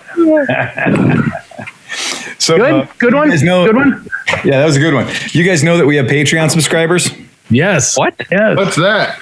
Yeah, so we have these people that I hope they're not going to ask pesky tech questions and bullshit they do. like They that. sometimes ask very pesky tech questions. Is there Do one? they ask for jokes? Yeah, well, they always ask for jokes, Chris. Yeah. So the first things and sometimes they also have fun stories. So we've got them all over the world, right? And so this is the cool thing is that we've got a guy that's in central Pennsylvania, and he's got one of those SYM Wolves, right? So you guys remember the SYM Wolf is a little. I like those. Yeah, I like those bikes. Yeah, and so he's got one of those, and he's like he's going to ride this thing in the snow, man. Like, he has made it his mission that no matter what happens, he is going to ride that bike, and that is all snow, right? So, I mean, here you go. Pulled a Mrs. Smith on us there. But yeah, so he's just all snow, right? And he's going to ride that thing. So we was, it's a small tire. It's a really, really small tire. And he just says, he goes, can't get hurt on a 150. Game on. Perfect attitude for a 150 in the snow, right? And that's what he got right there. Sim Wolf Classic, right? So yeah, little bike based on a Honda CB 125S. Real good SYM motor quality. Color, man, that's cool. Yeah, they're nice bikes, and I sold them for a while. They're a fun little bike. And just like a CB 125S, it's just a little bit more motor. I've ridden one of those from, actually Merritt did. We rode one of those from Cleveland to Detroit on a time trial on the freeway the whole way. Wow. So it'll hold 70. On the freeway? Go. Yeah. Oh, yeah. Oh, yeah. Wow. So I was on an Enfield C5. This is like my anus won't do that. Hey. I was on the... you haven't ridden my anus. His anus would do it. I've fingered it, though, at the shop, so it's been all right. I rode the C5. She rode the Wolf 150, and we rode all the way up to past 8 Mile. And we rode up to 8 Mile on one tank of gas. And it was funny because at that gas station, having left Cleveland and arrived at the same location doing the exact same speed on 2 different bikes, we both needed the exact same amount of fuel. Wow. So the 500cc and the 150 used exactly the same amount of fuel to go from Cleveland to Detroit. And that's because the 150 is working harder than the 500 is. Like I say, yeah, you have 2 of everything, and she had 1 of everything. Well, the 500 is a single cylinder. Yeah. Okay. Yeah. It's there it is, right behind me. Right behind Chris. Oh, right. So that's what it is. So our podcast listener, he's like, all right. So I said, well, dude, that looks like fun. Just put some zip ties on the tires and go. Right. This is the most ghetto bad idea. But if you're ever out riding your scooter, your motorcycle, whatever, and you left for work on a nice, beautiful day, but now it's not a nice, beautiful day, go raid the office supply cabinet and get yourself 50 or 60 zip ties. And get yourself 50 or 60 zip ties. Yeah, easy for me to say. And put them all the way around the rim and the tire. Just fucking load them up, man. Load them up. You can do no wrong. You want the pincher part on the tread part of the tire, right? Like you want to lose. Doesn't matter. Does not matter. Like, and the crazy thing is, once you try this, you will think that having the little block is really important to have that somewhere. No, it isn't. Really? What you're really hoping to do is you're hoping to use the zip ties as a paddle wheel in the snow. And it's just the world's shittiest little tiny paddle wheel, right? But it is remarkably effective at getting you going. And if you have them on the front wheel too, you can steer. And I've ridden in snow a lot. It is not as bad as you think it is. But what if you call Uber? Yeah, call Uber. So the zip tie trick is a lot of fun. And so he immediately writes back and says, dude, those things break when you hit blacktop. You're not lying. That's not the point, man. I literally, at one point, put chains on the back of my CT70. I took 4 lengths of chain, put it through there, put a little bolt, and I used it to, I was using it to pull sleds around the backyard.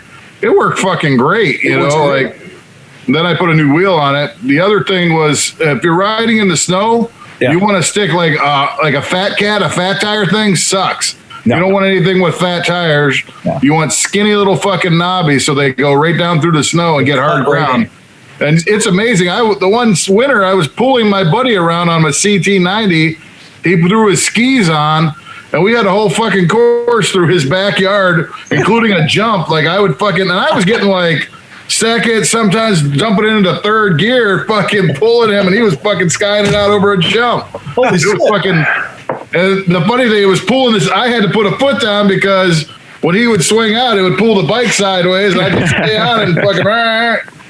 Why isn't that an Olympic sport? Fucking, it is. I've actually seen. It is in Wisconsin. Yeah, they actually have fucking races where dudes are riding a bike. There's a guy hanging on with fucking skis, and they're fucking doing jumps and shit like that. That is way I was just looking online. You know, they actually make stainless steel zip ties. Oh yeah, for exhaust header wrap and stuff like that.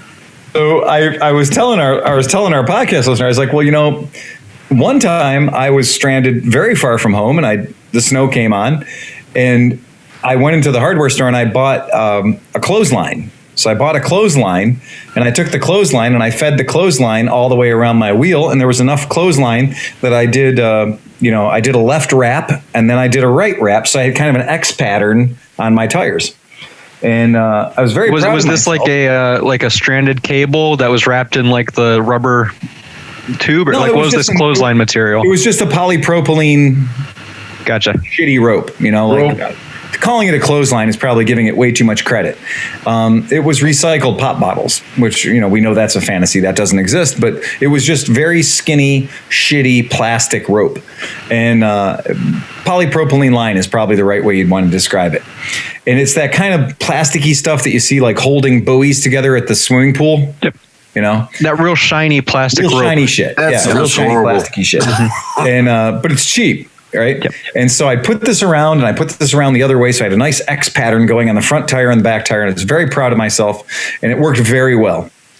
And this is why I tell people to use zip ties and not rope, because sooner or later the rope will break. Mm. And when the rope breaks, you now have 100 feet of problems. And the nicest way I can possibly describe it is I was riding and I was very proud of myself, and I had systematically tested myself up to about 32 miles per hour. And it was pretty good snow, but I got up to about 32 miles an hour. And at about 32 miles an hour, at some point, I'd cut through that rope, and the rope had become my nemesis. Yeah. And that rope had gotten itself around my rear sprocket in about that long. And so it grabbed the chain and it grabbed the sprocket and it pulled itself in, which of course is like a amazing vice grip effect on the tire instantly. It had slammed me to the ground so hard that I had to walk a good distance back to where the bike was. And the other thing that was crazy about it was there was so much power on that when it did that, is it actually moved the entire axle on the swing arm. So Wow. there was so much pressure, there was so much power in that it grabbed the axle and snagged it. The slot adjusters, the slot axles, it had pulled the axle all the way forward. So not only was not, just getting the fucking rope out of it was a pain in the dick, but also my sprocket was so far forward that my teeth on my front sprocket weren't even catching it. So I had this very loose chain on there.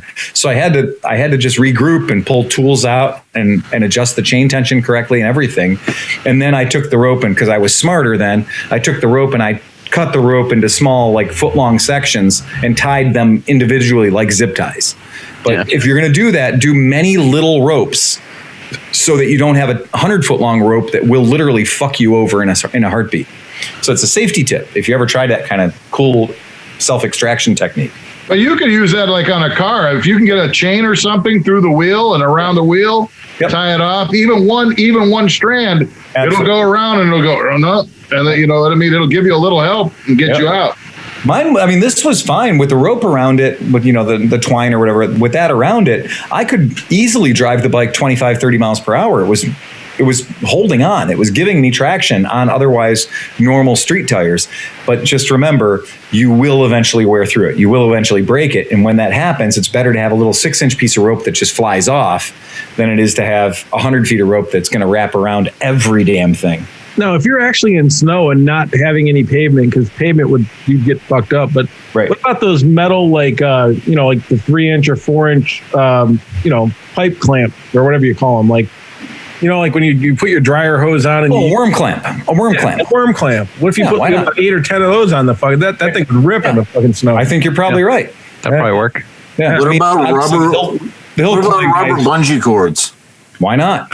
Because those would absorb the shock, and you could just hook them right on your spokes. It just has to be able to clear everything. You know what I mean? Right. Whatever you put around your tire has to be able to clear your swing arm, your chain, your whatever, Absolutely. So anybody here in the podcast remember or know about a vehicle called a Yamaha Virago 250? Yeah. Yes. Right. So what makes the Yamaha Virago 250 significant is, of all the 250s that have ever been sold, I rescued one of these out of Chris's neighbor's garage one time. The Yamaha Virago 250 is actually a V-twin. And that's fucking cool. So a 250cc V-twin, that doesn't happen a whole lot. There hasn't been an extreme number of them.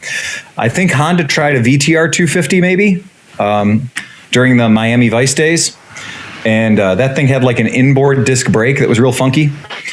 But the Virago 250 is kind of a weird beast, but it hasn't changed. Much like the Rebel, that bike hasn't changed since 1988. Yeah, there you go. And I believe you can still go buy one of those. Yep, it sure is. This is a modern, look at the paint scheme, man. It is exactly, they have not changed. So yeah, that's a bike that has been available since 1988 and has not changed, right down to that cool little hexagon fuel tap cover, right? That bike is the exact same bike that it always has been. Is that like just like a 3/4 scale cruiser? It is, yeah. That's exactly what it is. And they're very much like a Rebel, but I do love them because I think that Yamaha V-twin motor just delivers power just a little bit nicer than the Rebel motor, because V-twins have a little bit of a torque to them. So one of our podcast listeners makes a mention. He's like, so I'm looking for, do you know anybody where I can get a replacement caliper? He's got a seized caliper, front brake caliper on his 1989. So my brain immediately thought, well, look, that bike is clearly the exact same bike it was in 1988. So get yourself to eBay and find a front brake caliper, because clearly, like the Honda Rebel, everything's going to be the same going back to year of our Lord 1988. Turns out I'm wrong. Yamaha did something incredibly insane, is on a bike that was introduced in 1988 and is still being sold today, all these hojillions of years later. They changed the orientation of the brake caliper. So the one brake caliper this bike has, which was originally on the left side of the bike, they moved it to the right side of the bike. I think the opposite. Yeah, I think you're right. Yeah, I think you're exactly right. So they made an 89 to 93 was the first gen. So it's that's right. Hold on right here. So it's this thing. So this is the 89 to, there we go. So this is the 89 to 93. Yeah, sure. And it has what? 20.8 horsepower. There you go. 5-speed chain, the whole nine. He's a fire-breathing dragster. Yeah. 70 miles to the gallon, though. Oh, yeah. No, these are very, this is a no-shame kind of bike right here. I mean, if you got to ride a 250, I think it's cooler to ride this than to ride a Rebel, I guess. Right. But so they did change it. So I was like, oh man, so I hate to give anybody bad advice, because of course I'm just like, they've been the same since the 80s. Go fucking get one. And I did find that the brake caliper is $17 on eBay. So for $17, you can get one that's proven, tested good, like ran when parked kind of shit. Yep. And to prove your point, hold on, here you go. Did you say ran? To prove Phil's point, all ran when parked. This is the newer one, and look at that. The brake is on the other fucking side. It's on the other side. Yeah. So this actually looks worse. The newer one looks older than the old. Look at those handlebars. I know. That's a fucking train wreck right there, man. All right. It's got those giant buckhorn handlebars. Look like you're an ACAC gunner. Right. So I gave him some bad advice, and I was like, well, they should be the same. It turns out they still are the same. They just flipped them upside down. So the caliper is exactly the same. They just flipped it upside down and put the Gazinta on the top of the caliper instead of the bottom. I wonder what their reasoning for switching it to the other side was. I can't imagine. It had to be like, okay, well, the guy want to keep the brakes on the same side of the bike. I guess. I think it's the guy on the assembly line. They were like, okay, the guy on the right side of the bike's got too much stuff to do. He's got to put the exhaust on. So we're going to make the guy on the left side of the line do the front caliper. For 20 years, Bart has been putting the brakes on the right-hand side, and he went to the boss and he's like, man, listen, dude, I need a change. Nothing's changed. He's like, next week, we're going to take care of you. We got this. We're going to change your life next week. He's excited. He goes home. He tells his wife, he's like, dude, my whole life's changing. The boss is happy. I've done a great job for 20 years. I think I'm getting a promotion. Yeah. We're going to get a new house. Everything's better. He walks in there like, Bart, everything's better for you. What's up? We moved the fucking brake caliper. Because your left forearm looked like Popeye. Yeah. From just doing the bolts on the left side. So now we're going to even you out. So that is funny that in all those years of the basic operation of the bike never really changed. Nope. But yeah, they did move the fucking caliper from the one side to the other. And all they did was they took the same caliper. They just drilled the hole in for the nipple on the other side. Oh, that's great. Yay. They literally so wait a minute. Since they drilled it differently, does the caliper work on the other side? I think, and so that was my obvious thing. So I looked at it and I was like, 90% of the casting is exactly the same. The only thing that's not the same is the receptacle. Right. Did they actually change the casting, or did they have a plug in the bottom of the other one? No, they changed the casting. Okay. So yeah, they altered the casting ever so slightly. But that was also a 3-week meeting where they had to decide whether they wanted to spend the money on the casting for this bike. Or just plug it off. Yeah. The bleeder now comes out the bottom. Exactly. And I was going to say too, for me, that would just mean running the hose from the master cylinder, the other side of the handlebars, and then putting the caliper on upside down. Right. Because everything would still work. Or just get rid of Bart and bring in Cooter. Right. Well, he's dead, right? So he can't. Yeah, he can bring in his wife. He didn't make it. Cooter. Cooter did not make it. Who is also sad and beerless.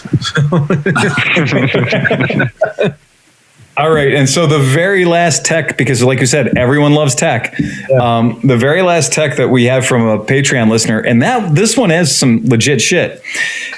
He just got an old KLR 650. So he just got an older KLR 650. He's got a Generation 1 KLR 650. My condolences. Did it have an actual Dairy Mart milk container on the back, or was depends on where you live. They're regional. Oh, okay, yeah. Did it have the original gas in it? Yeah. So I mean, I know that obviously I love KLR 650s. John McElfresh loves KLR 650s. Did you know they made a diesel version? Yes, we know. Yeah. Thank you, Nick. Never heard of it, Nick. No. Was that the red and blue one, or the lime green one? Oh, cock smoker. My God, man. So one of our Patreon subscribers has got a good question. That is, he got this bike and he's just saying he wants to do the valves. So he wants to check the valves, right? And he also is questioning doohickey, right? So the doohicking is the automatic timing cam chain advancer on the older KLRs. The last generation of KLRs had a different design for the doohickey. You do not need to do those. So if your KLR is, I think, a 2014 or newer, maybe, the ones that have the sexy headlight, if your headlight looks like a toaster, it is an old KLR.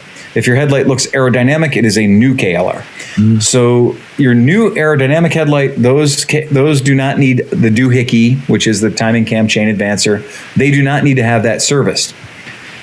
So here's the trick with the older ones. The first thing you ask about is valve adjustment. So yeah, those are shim and bucket. All right. And they're as simple of a shim and bucket as you can get. They are the entry level of that design. As opposed to being a nut and post adjuster where you can mechanically back the nut off and then mechanically move the valve, physically move the valve or the interference or the location of the valve on the tappet, on the roller rocker, on the rocker arm. You can, instead of all that beautiful, awesome self-maintenance kind of shit, they've decided to put some shims in. And the shims there interface between the tappet and the valve, and that adjusts for how much space there is. And you have different thicknesses of shims. And that as your cam or as your cam follower wears out, go ahead, John. I thought the shims, so shim over bucket, the bucket pushes down on the valve. It does. The shim sits in the bucket. Right. The cam touches the shim and pushes That's right. the bucket down. That's so the exactly interface is between the cam, the shim, and then the bucket. Yeah, I was leaving the bucket out for simplicity, but Okay. but yeah. So there's the bucket serves a purpose too. It keeps everything where it should be. And the trick with this is everyone thinks that the shims wear out. The shims do not wear out. The shims don't wear at all. In fact, the shims are made of a much, much harder metal, so they don't wear out. Adamantium? Yes, they are. They're yes, and they are extraordinarily hard, and they will stay the measurement that they say they are forever. So, I mean, yes, I'm sure that somebody can say that they know of a shim that wasn't the size it was, but everything else in your valve train wears out. The shim doesn't. So when you put the shims in and you measure the valve clearance, it will tell you to basically get the next size shim that will put you within the operational range of your valve train as per the manufacturer. And then you'll basically get on the horn to your Kawasaki dealer or get on the Amazonian and order in the correct thickness of shims that you need for your motorcycles, 4 or 8, or in this case, 2, if it's a 2-valve motor, you'll need the correct number of shims for that motor, right? So there'll always be, Or you might not need any at all. and that's exactly You might not need any at all. Yep. All right. If you check them Yep. and you're in spec, you're good to go. Yeah. And the more of these you do, the more shims So you'll hopefully that is your situation. Right. Now, here's the problem with shims is not everybody's manufacturer decided on the same diameter of shims. So there are very, very fucking annoying little tiny shims that are about 8 millimeters in diameter. And then there's big old cool, pancake nipple sized shims that are like quarters, and different manufacturers will use different shims, and they'll even use different shims in diameter over different years. And it's super annoying because why can't we just agree that shims are always going to be a certain diameter? I don't know. You could have one set of shims for all of your bikes. And buying kits of shims is fucking expensive. So Just out of curiosity, yeah, I'd be curious to see if they use small shims for high revving bikes and large shims for low revving bikes. I don't know if there's is there any correlation between that? Yes, absolutely. And it does seem to be that older bikes used big shims and modern super high revvy bikes use small shims. For inertia? No, because they managed to make the motor smaller and smaller and smaller. Oh. So I was going to say, if the bigger the shim, the heavier it is, the more inertia. Yep. So if you had a high revving bike, you'd want low inertia on those shims. But I mean, so if you're trying to be like super prepared and buy a set of shims, don't do that. Do your measurement first. I know it's inconvenient to have the bike apart for as much time as it takes to order the shims in, but get the motor apart, measure yourself out, figure out what size shims you need based on the shims you have. You may only need to order in 1 or 2, and then order those in or talk to somebody on a forum. And maybe you can find somebody that's done their bike before and you could say, hey, look, do you have this size or within this 1 or 2 number range will work for you. Theoretically, you should never have to order thicker shims. Correct. You should always have to order thinner shims. Right. So if you've done your measurements and there's a little bit of calculation and everything, and you're coming up with thicker shims, you might want to double check your work. Yeah, you definitely want to double check your work. You should never come up with thicker shims. And then the second thing is don't ever think that you can grind your shims or make your shims thinner. You can't. I mean, they're hardened and I don't recommend it at all. They're really small. They're real pesky. I think that whatever you attempted to machine them with, you would end up altering them beyond where you would want them to be for accuracy. But you might get the hardness out of them too. Yep. If you machine them and got them hot. Yep. Why would you? I also read where people have talked about you can flip your shims over, but that's usually gonna make things worse because you're usually gonna lose clearance. And if they wore, which they don't wear, flipping them over should really do nothing. Right. But if they were actually worn on one side of the shim, flipping it over would only make it worse. You know what I mean? It doesn't. It's just not. Why would you only need thicker shims? you would never need thicker shims. You should usually need thinner shims. Oh, I thought a second ago. Like Phil said, the shim doesn't really wear. Right. What does wear is your valve seat. Right. So the valve will push up and you'll lose clearance. It'll tighten up. And so you should have to order a thinner shim. Right. And the only time you would ever need thicker shims would be like if you've rebuilt the top end 2 or 3 times, you've done adjustments 2 or 3 times, and now you're replacing the cam. So right, or if you're replacing valves or the cam or something like that, then all bets are off. Right. But for maintenance, but you should keep your old shims. But if you kept all your old shims, you'd be fine. That's right. So it is best to buy the shims, only the shims you need, because it will shock you when you see how expensive they are to buy a kit or a range of shims. So yeah, it is a strange thing that, it's the one part of motorcycle maintenance that isn't just normal. They asked, is this the kind of thing, can I do my own shims? Can I make that happen? Absolutely. And in fact, it's one of the best things you can do on a single cylinder motorcycle to get to know your motor. I mean, it's a rite of passage. You can certainly at least check them yourself. It doesn't take too much usually to remove the seat, take the gas tank off, get your valve cover off, and stick a feeler gauge in there and see what your clearance is. You're going to learn good at that point. Yeah. My door. You're going to learn about your bike. You're going to learn about timing. You're going to learn about your timing cam chain. You're going to learn about all kinds of things in your bike in the process of adjusting your valves. So that's a great thing. And if your motorcycle has gone more than 8,000 or 10,000 miles, you probably do need to make an adjustment. So you probably at least need to check them for sure. Does KL? Oh, sorry. Go ahead. Go ahead. Yeah. I was just going to ask if the KLR had the shim over the bucket, like you can access it without removing the bucket. Yes. Okay. Gotcha. I believe those are shim over bucket, right, John? I don't know. I haven't done a KLR 650. I think the shim sits on top of the bucket. If it's over top, I think we can thank our friends at Fiat for that innovation. Yes, that is right. That is exactly right. That's a Fiat. My bike only has 4,000 miles on it, so you're not nowhere close. It. So, and the last thing is... then how many miles your guys' Fiats had when they blew up? So the other thing about the shims, too, is they make a tool, which is made to... So it's a tool that goes in there, and it's made to push the bucket down so you can pull the shim out and replace the shim. How necessary is that? I don't know. You can get them out without using the tool. It's just hairier. Sure. Yeah. So, and they make valve shim tools. That KLR, when I visualize it, it's definitely shim over bucket. And there are many different types of tools, but just be careful of this.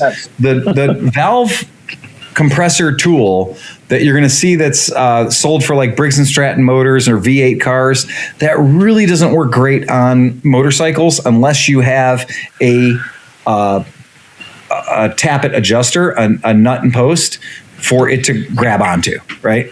So it's going to be more difficult. I do recommend if you're going to do the job more than once that you definitely invest in the manufacturer's tool for your bike to hold it in position. Triumph has their own tool. It's very handy. Ducati certainly has their own. We got a bunch of them at the shop for different companies, but having the correct tool or being able to find a picture of it and maybe make one yourself, pretty easy to do. They're all basically designed to do the same thing, and that is just take the pressure off of the valve, the spring-loaded valve, and take the pressure off of that so you can get that little puck, that little hockey puck out of there. And that's the idea behind it. So so on the KLR 650 is shim over bucket, so it's real easy. And if you never want to deal with adjusting your valves, buy a PC800 or a Goldwing because they have hydraulic valve lifters. Yeah, and there are a couple. So, Harley Davidson's, big Harley Davidsons have hydraulic valve adjusters. There's a lot of motorcycles that have used hydraulic valve adjusters in the history of America, in the history of bikes available in America. And you'll never have to adjust them. It's pretty freaking cool. The Kawasaki, that's Motion Pro. Yeah. That's $8.99 for that little toolkit for the various tools that you would use to. But here's the thing: there's so many freaking like especially with a KLR, because KLR is like a hugely popular bike. Yep. Just look it up, and if you're going to do this, Yeah. Like right here, like in 2 seconds, I found valve check and adjustment procedure, and this dude wrote out everything, every bolt, everything, all the way to turn the petcock off. Yeah, all the way down. He's telling you how to remove every hose, everything, what you need to do. He gets down, and just as John was saying, here you go. This is what you're looking for. There's the shim and the bucket, the whole nine, all the way down. I mean, this is out there. This is what the so the internet sucks 90% of the time, but that 10%, Google's your friend. Right. It is. Google is your friend. Yeah. And here's what I'll tell you is if you think you're going to be smart and you think you're going to go ahead and get the Kawasaki shop manual to do that job, I'm going to tell you that step 1 in the Kawasaki shop manual is remove valve cover. Right. Okay. It doesn't mention before that anything about the hoses. It doesn't mention anything about the coolant or the radiators or anything. The plastic or the gas tank. It just starts with remove valve cover because shop manuals assume that you are already a certified mechanic. Yeah. And so they're going to leave off all the other shit just to make the book as thin as they can. Well, and that's the thing with the internet the way it is, unless you, and actually with China Riders whatever it is now, you can find that too. But pretty much every bike has a loyal following somewhere. And if you can find that forum, somebody has pinned, stuck to the top in the maintenance section, all the basic shit you need to do to the bike. And they and most of the time, it really is almost better than most of the Hayes manuals or anything else you can get because guys are like, they know like what you need to take off. They're like, hey, here's the gas tank, here's this hose, here's that, this and that. Unless you ride an Aprilia Mana. And if you ride an Aprilia Mana, you're fucked. Right. Yeah. That's just one of those ones that everybody buys an Aprilia Mana. And then the first time they need to do anything on the Aprilia Mana, they realize that mechanics are like allergic to that bike.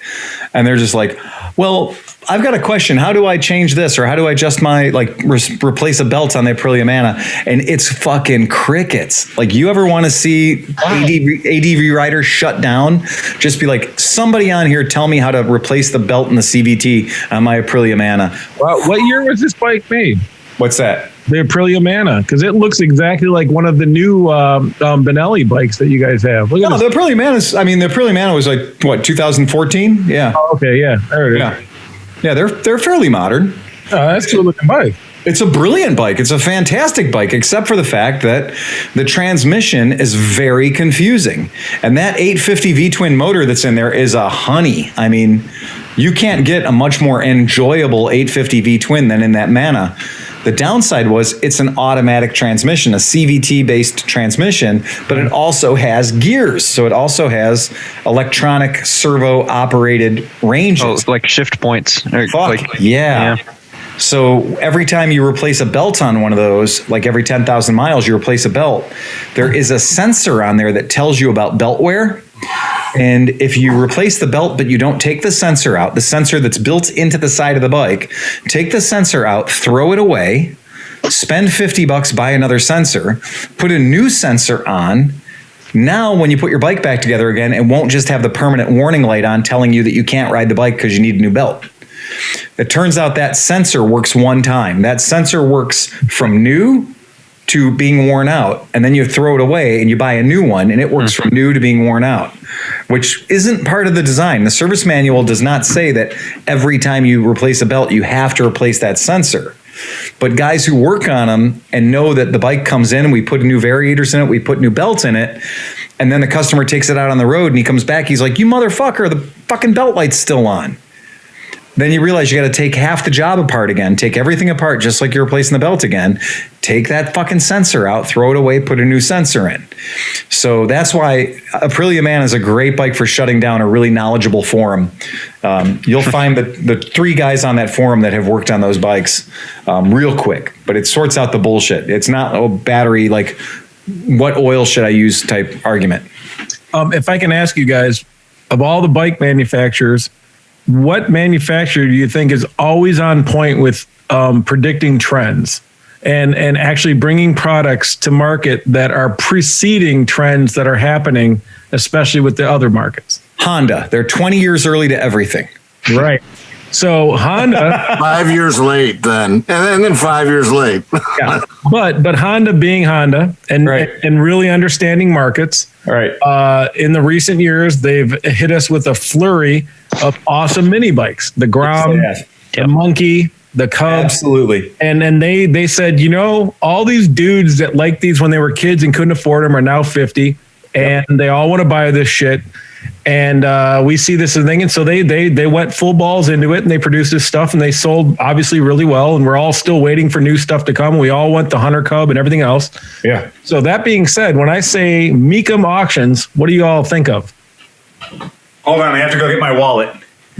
Yeah, exactly. Go get your wallet. When you guys hear Mecum Auctions, what's the first thing that comes to mind? Big cars, big money, right? Yeah. $1 million ridiculous mint original Camaro SS. Yeah, counting cars and all those guys that, they have all their TV shows and they take their cars and sell them for $100,000 at Mecum or whatever. It's a big deal. So to show how on point Honda was, how ridiculously on point Honda was, and how on point they predicted the market, this came up today, and this is Mecum Auctions. They have an auction coming up, and they have a section called Best of Show. And it is the Best of Show mini bike collection. And this is at Mecum coming up right now. Check this out. It's all fucking Honda mini bikes. All the way down. I mean, this is all and they all have nut to bolt restoration, or all the way down here, 1 kilometer, concourse restoration. And there's shit that I've never seen before, like this thing. Ooh, that little chrome ones. Yeah, the Tokyo edition. No, this is the gold Tokyo, or what is it called? The Honda Gold United edition. Gold United edition, yep. Look at this thing. I've never seen this before in my life. Wow. But look at that, 1 kilometer. So just I'll bring you guys in a little bit. I'll circle you guys in on a lot of these things. So I've got a boner right now. You should. So in the early 80s, Honda did these tribute bikes. They did these really kooky, and they were basically jewelry, okay? And they weren't meant to be sold to the general public. They were meant to be sold at certain select Honda dealers anyway. And this is the thing where if you look at, there's a Goldwing logo on the side of that bike. If you look on the air cleaner, there's the original shield that would have appeared on the original Goldwings on the air cleaner. So there's this, the old school Honda crest. See the limited? Yeah. LTD. Yep, LTD. That's it. So these bikes were done as extremely exclusive. They weren't dealer specials; they're factory specials. But they only went to certain dealerships, and in Japan, there are certain editions of cars that are meant only for certain dealerships. You got to be like a Nissan Cherry dealership. You got to be like a certain level of dealer to get these certain exclusive products. This level of fucking bike looks like it never made it out of the factory. Some asshole that worked for Honda, fucking scooped it up. It has, look at this. It has a fucking little plastic sleeve over the brake pedal. Yeah, it's got the rubber cover on the brake pedal. Yeah, I mean, this is a 0-mile bike. This is a bike that literally just came out of its crate, and either somebody bought it when it was still in the crate for their collection. But if you look these up, these little jewel bikes, these precious bikes, these things were astronomically expensive. I want to call that one the brass monkey, even though it's gold. I would totally do a brass monkey. Close enough. It's beautiful. Oh, look, that is good, man. Holy shit, that is awesome. Yeah, but so these things were crazy expensive compared to any other normal. Look at the fender, man. Look at that. Yeah. Oh, and there's a little rubber guy on the thing too. Yeah. So, I mean, these are brand new bikes. I will be very curious to see what they sold for. They were Japanese domestic market. None of these were imported to the U.S. That was just a Japan thing. So, look at this. Super cool. Mm-hmm. Oh, the nice thing is a bunch of them are no reserve. So, so that's nice. You can play around with it. Yeah, the market's going to scoop it up for 99 cents. Yeah, there's no ceiling to it. Well, so I don't know if you guys are very familiar with Mecum, but so the way they do their auctions, there's a pretty significant buyer's fee. Mm-hmm. So the seller's fee to get it in is pretty pricey on the front end. It's pretty impressive to get the bike in. Well, this one is dirt. Look at that. I don't know about that. The buyer's fees on these things. It's a QA50. Very high. Yep. So when you think about buying something like this, you're like, oh, I can buy that for $5,000. Keep in mind that you may actually have to pay $6,000 to get it off their property. Like the Trump tax on my truck. So wait, they have That's the Bronco. That's the Bronco. Yeah. Yeah. Wow. Yeah. Look You got how it. cool. How did they have so much better style back then? Like seriously, look at this fucking thing. That Wait, thing, is that a shelf? What's up with all that wasted space? Shelf. It's a place A to put your shelf. book bag. Yeah, you can put your rucksack in there. Ah. balls when you were fucking a man and rode this thing, dude. Yep, there you go. Down there. Yeah, Look at so that. that's the Bronco. Look But at that so- motor. Look at that. That's awesome. It's like It's just flat. It's all you need. It's like there it is. That's the motor. Fuck you.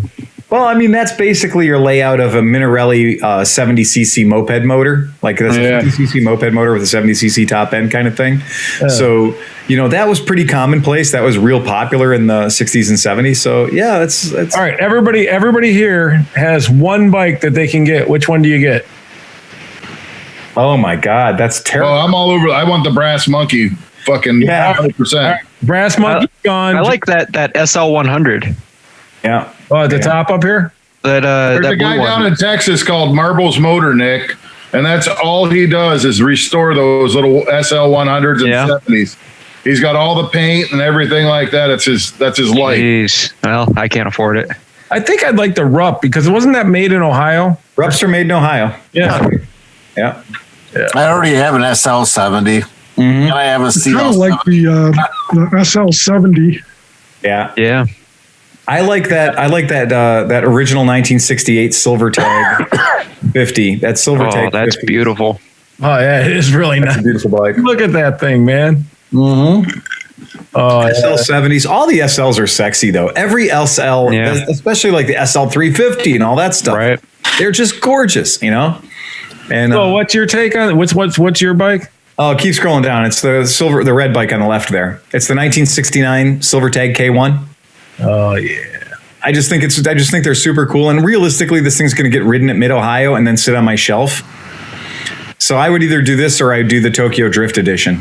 Is this normal? That's the way it came from the factory with wire hanging out of that's it. a perfect. That's a perfect. Yeah. That's the selenium regulator rectifier. That orange thing. Rectum fryer. Yeah, rectifier. That's it. But yeah, that's what it is. And not joking around. Like those bikes sell for ridiculous money. But like that Tokyo, that Chrome Edition and that Gold Edition, you'll never see those. So Yeah, that's like how many like in your out of all of us here, you probably have the most knowledge. How many do you think of each of these were made? I have 5. no idea, but I would venture to say because it is Honda and it's the early 80s, I'd say they probably did something like 200 of them or 250 of them. Wow. And then No such thing as a rare Honda. there's no such thing as a rare Honda. Except for these two. I think Wow. that in that world, but it's easy to look up. So I'll look it up real quick and All we'll right. find out how many of those they actually built.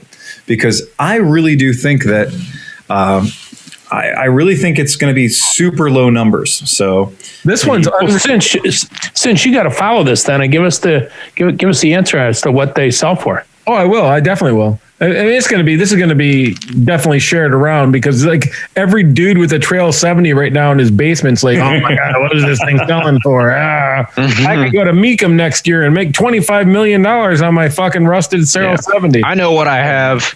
Yeah. Look at this one. This one's unrestored. It has a little bit of rust, but it's still meh. I mean, but you can tell it's been ridden. Where's the rust? The paint has been worn off the foot pegs. Look at there's Oh, yeah, I see. there's some, the foot. here you go. Look at right here. Right. What is that? Look at that. Ooh. Throw it away. Look at the foot pegs.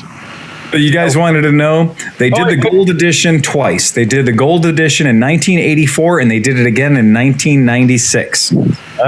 Obviously, it was much higher spec than US versions with the lights, the signals, the speedometer, etc. It's a 4-speed, so it is a clutch-operated 4-speed, which is very desirable.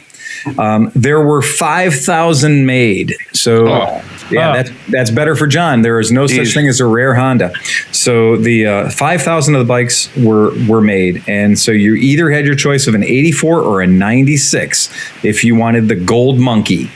Not the brass monkey, the gold monkey. I just want whoever designed this seat to make every motorcycle seat in the history of the entire world. That's what I want. What it looks to me is like it looks like they had leftover seats from the Honda CB500T, the world's worst motorcycle. And they slapped them on. Sorry, the world's worst Honda. There's plenty of worse motorcycles, but there are no worse Hondas. We should take bets on this one, the golden one. Mm-hmm. How much do you think it'll go for? Ooh, yeah, that's a good. That is a very, very good question. All right, let me pull this up, and we're gonna leave it right here. Look at that thing. All right. Yep. All right, let's start at the top. Who's the first? Phil, what do you think? Oh shit, man! I'm gonna say 11 grand. Wow. Should we write this down? Can somebody write this down? All right, I'll write it. All right. You So Phil's in at 11. I'm gonna say 11 grand. All right, let's go to Hoff. Hoff, what do you think? 21,000. 21,000. Because money is cheap. Yeah. I mean, for the people who are going to buy stuff like this and on Mika, the crap they sell for. I mean, they sell a bunch of crap for so much money. It's and they sell a lot of good stuff too, but. Oh yeah, I just bought that $150,000 pickup. Wouldn't it look cool to have that fucking mini bike in the back? Yep. Yeah, I'm gonna grab that too. Yep. All right, Dan, what do you think? How much? I was thinking way lower, like 8,000. All right, Dan's in at 8. Smith, what do you got?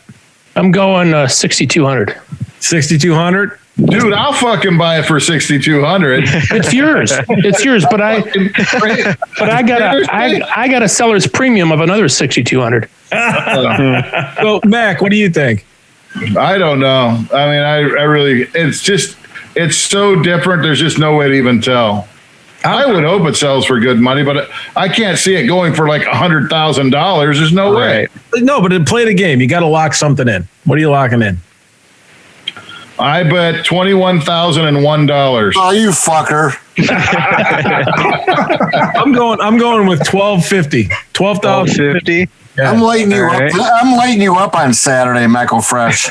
I'm going in at 14,000. So we've got Phil with 11,000, Hoff with 21,000, Mac with 20,001, Cinch with 12,500, Dan with 8,000.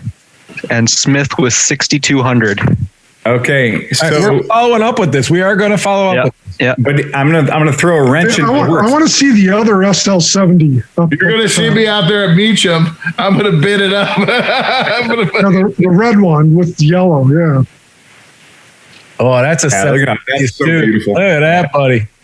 Dude, SL70. What a great graphics play were bike. better then. Shapes were better then. Everything was better then, man. Yeah. Look at that. Well, it was simpler. Look at that. Well, if you think Honda looks cool, look at the Hadakas, the Combat Wombat, and some of those Hadakas are just fucking cool. They're just super cool. Yeah. Look at the detail. Well, I'm thinking that's probably the cylinder kit that's on my S65. It says it's 72 cc. 72 cc's. That would be the right I need to look at that carburetor because that bike needs a bigger carburetor. I think it's starving for fuel at high revs. So would you guys like to know what the gold monkey sold for at Bonham's auction house exactly 1 month ago? Oh, no. So not this particular bike. Did it have another one? Did it have 1 kilometer? I do not know. I'm looking. But anyway, so I'm trying to read through it right now. But it was a 1984, and it was a Honda Z50J Gold Limited Edition Monkey, right? So we know it's the right thing. Okay. Yep. And it sold for the US dollar equivalent of $3,913. What? Who's the winner? Come on. Who's the winner? Nobody, we're all over. Hold on. I will read you this line, though. This stunning and rare Z50J Gold Limited Edition is described by the vendor as in fair condition with some modifications. A great Christmas present for the kids. Oh, yeah. That's not this bike. No, not this 1 bike. kilometer stored in a fucking vacuum chamber for 50 fucking years. Yeah, this bike is fucking pristine. So interestingly enough, this is a bike that does have an odometer. I believe it has a speedometer, but it does not have the miles listed. So anyway. So what do you think, if you had to pick which one was going to go higher, would it be the Tokyo edition silver chrome monkey or the gold edition United edition monkey? That's a really good question too, because I would actually say the silver one. The silver one's more appealing. I think that's actually a cooler bike. Right. But the gold, to me, I just like, I already got the name. It's the Brass Monkey. I just want to call it the Brass Monkey. Yeah, absolutely. I completely agree. I would rather have the gold one, as silly as it is and as blingy and ridiculous as it is. I would much rather have that.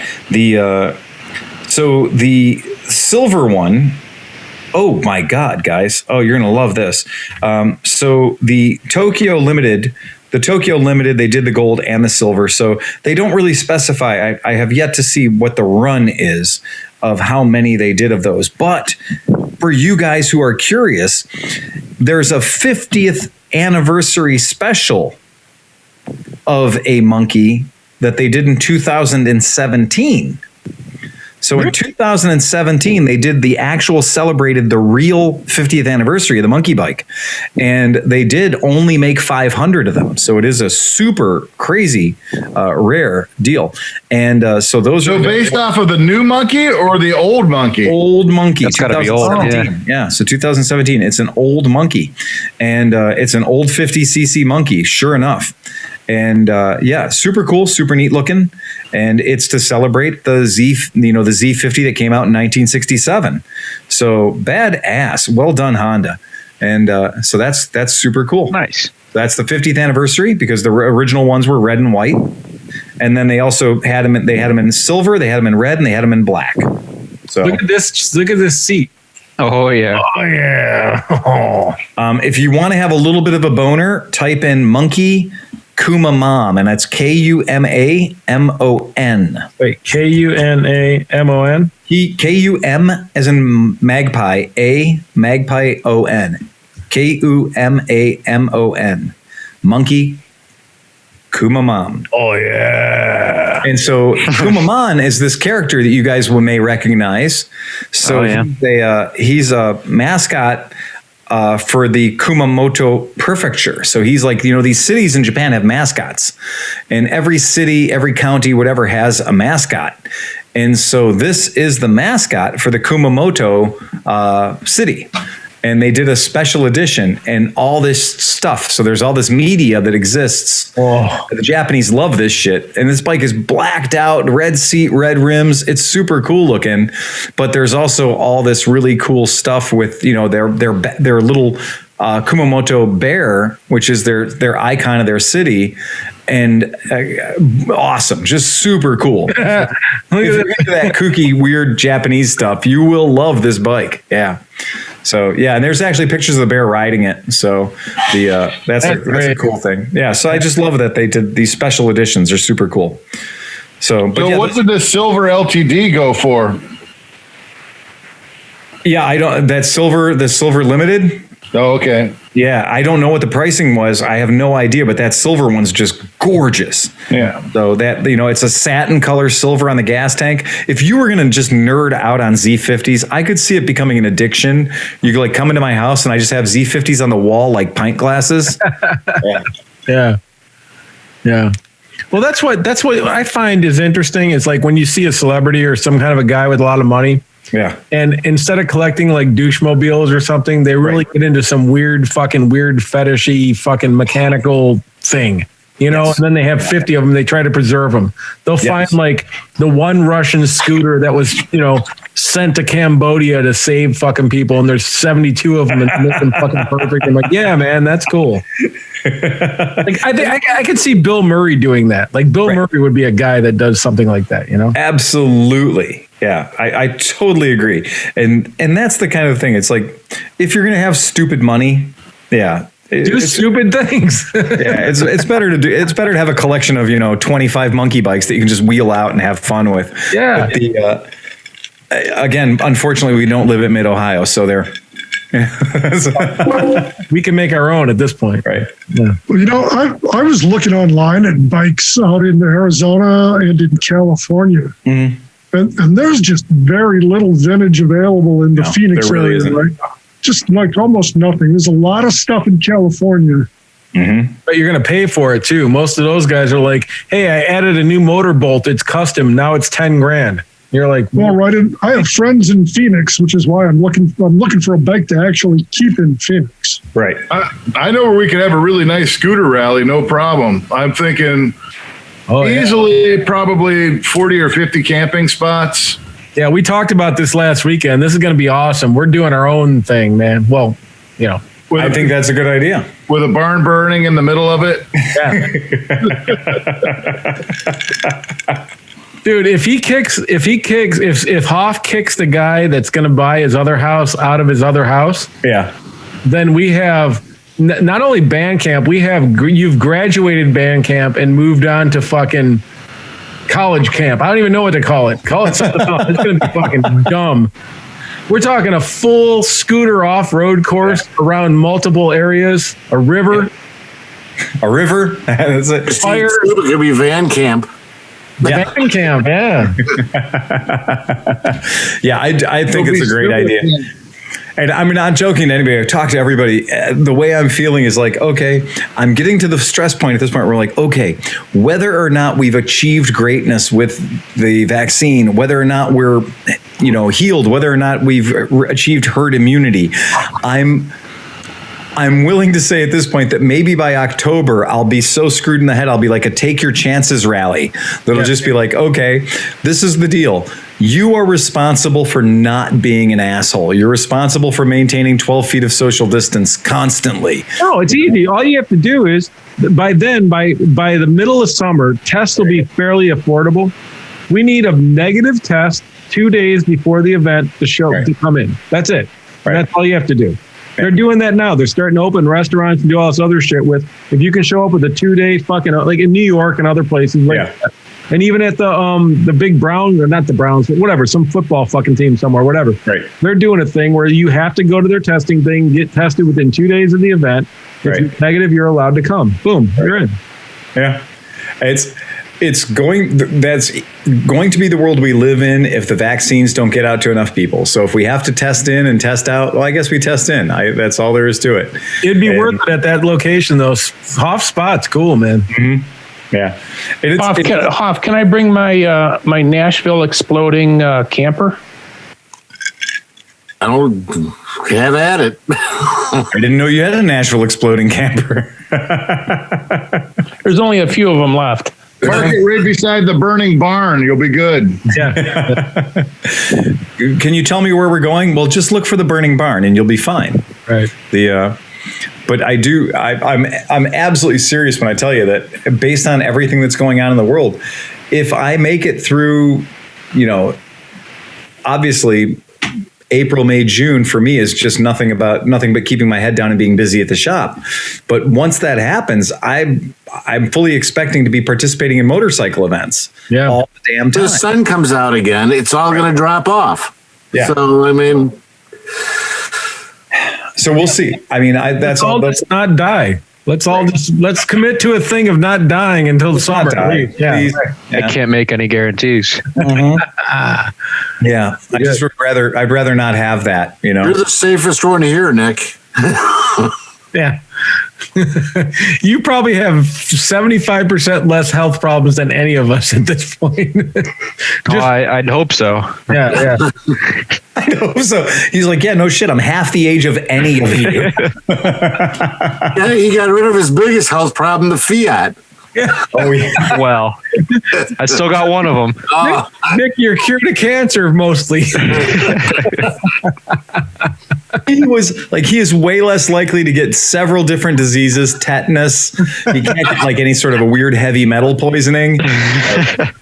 they're not allowed to use asbestos in modern cars anymore, right? So meanwhile, that Fiat was built from the era of where it was like, whatever it takes, just build the fucking car. Made of good Russian steel.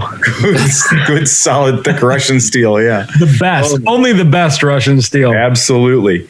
It is very. I drive these old Japanese cars around all the time, and you forget that driving a car does involve all your senses. And so when I'm driving around a 30-year-old Japanese 4x4 that has a motor in it that's smaller than my motorcycle engine, right? There are smells that occur that are just driving the car and having a nose. You can be like, oh, that's a little hint of a clutch there. Okay.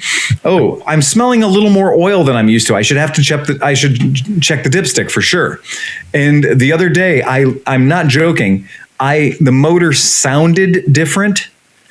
And because the motor sounded different, I went and checked the oil and I was down half a quart. And it was purely, the motor just had a different sound to it. And we forget that that's the way cars used to be, Well, the windshield wiper reservoir's in the cabin, so it's like when the temperature changes, it smells like windshield wiper fluid, and then it goes away. My wife's car, I worked on it last weekend. She had a leaking oil cooler. Yeah. And she's like, it sounds different. And I'm like, okay. Well, I started it up and I pulled it in the garage, and while it was idling, I could hear this gurgling. Yeah. I'm like, oh, this isn't good. This is not good. I shut it off. I did the work to it and everything. I went to change the oil, and I made Piper change the oil, so I didn't really know at the time really how much came out. I suspected very little because when I checked the dipstick, there was nothing on it. Right. So turns out what I was hearing was the oil pump fucking gurgling, but a light never came on. Like, I'm like, wow. Did you have an oil light or anything on? Nope, nothing at all. I'm like, when I dumped the oil pan into a jug to take it back to recycling center, there's like maybe a half a quart. Maybe a half. Man. I can't believe. I thought all those red lights were Christmas lights. Is that a Hyundai? I did an oil change. I drove it. It seems like it's fine, but I'm like, oh my God. Is that a Hyundai or a Kia? Was that a Hyundai or a Kia? That's her Nissan Altima. That's the Altima. Okay. Yeah. Well, don't worry, the transmission will go out before the engine. Hold on one second. We're getting a little bit of a lag. Getting some lag on John. Say that again. I said don't worry, the transmission will fail before the motor does. Yeah, right. It seems like it's good now, and I fixed the problem, and it's no longer painting our fucking driveway with oil, which pisses me off because now I have the Scout parked where that was sitting, and it looks like the Scout's been fucking leaking oil all over. Meanwhile, it's pretty oil tight. And somebody's going to call and be like, get that thing out of here. It's leaking oil. Shit. Yeah, be like, that was my wife's Nissan. People went walking by with their dog. It was raining. And so the oil with the water is like fucking rainbow, like the Exxon Valdez. Yeah. They're giving me the fucking stink eye. Like, all of a sudden their dog fell down and slid down the drain. Hey, Phil. You are a registered and licensed and operating Benelli dealer, correct? I am, yes. I am. Yeah. Did you see what they're bringing to the United States in 2021? Hit me. Look at this bad boy. Hit me, Steve. Hit me. Yeah. So this is the Leoncino. Leoncino, I'm going to tell you that every piece of documentation that we have at the shop for this motorcycle calls it the Leoncino, and they never say the word Leoncino without saying the word scrambler right after it. Now, I'm going to ask you, what makes this bike a scrambler? Well, this one I don't think is, but hold on. No, it is. There's actually, where's the scrambler? It went somewhere. I saw, there's a picture of a scrambler somewhere. Yeah. I'll find it. So for the U.S. marketing, for this particular motorcycle, because they do two different versions of their adventure bike. They do a X version and a C version, one that is an off-road with knobbies and a big front tire, and the other one that has street tires on it. And the off-road one has the big aluminum boxes on it. and then the other one doesn't. So, and it's only a very small amount of money difference between the off-road version and the on-road version of their 500cc adventure bikes.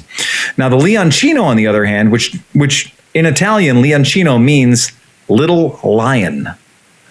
And so on the Irish cat. Yes, the only part of this bike I love is on the front fender of this bike, there is a 3-dimensional little lion. It reminds me of like the old Peugeots and stuff. Like if you look at, when he pulls a picture up again, on the front fender, there's a little tiny animal that is a little cute, adorable lion. Yeah. And, but it is the little lion, but there's nothing about this bike that makes it, that's the Scrambler kit, right? I don't know. Hold on. Yeah. No, trust me, you're not going to see that in America this year, right? So that's a special thing. We're not going to get that this year. What shows up in American market, that's an 800, okay? All right. That is not what we're getting in America. We're just getting this. We're getting the little one, right? So we're getting the little lion, all right? And you'll see right there where it says Leoncino Scrambler, right? Yeah. That's the one we're getting in America. That's the one some of our dealers already have them. They're okay, so that's called the Scrambler, this right here. That's the Scrambler. So again, see the little tiny lion on the front fender. Very adorable. Yeah. But there is nothing about that bike that is a Scrambler. No. It's just not a Scrambler. Right? What kind of is it? How big is the engine? 500. 500 parallel twin. 500 cc's. Yep.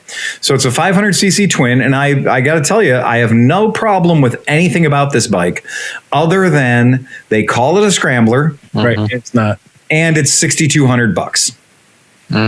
That's, for a 500 that does, like knowing the quality of Benelli, that's right. It should be $5,200, not $6,200 or that's right. I just don't. Like a not a Scrambler.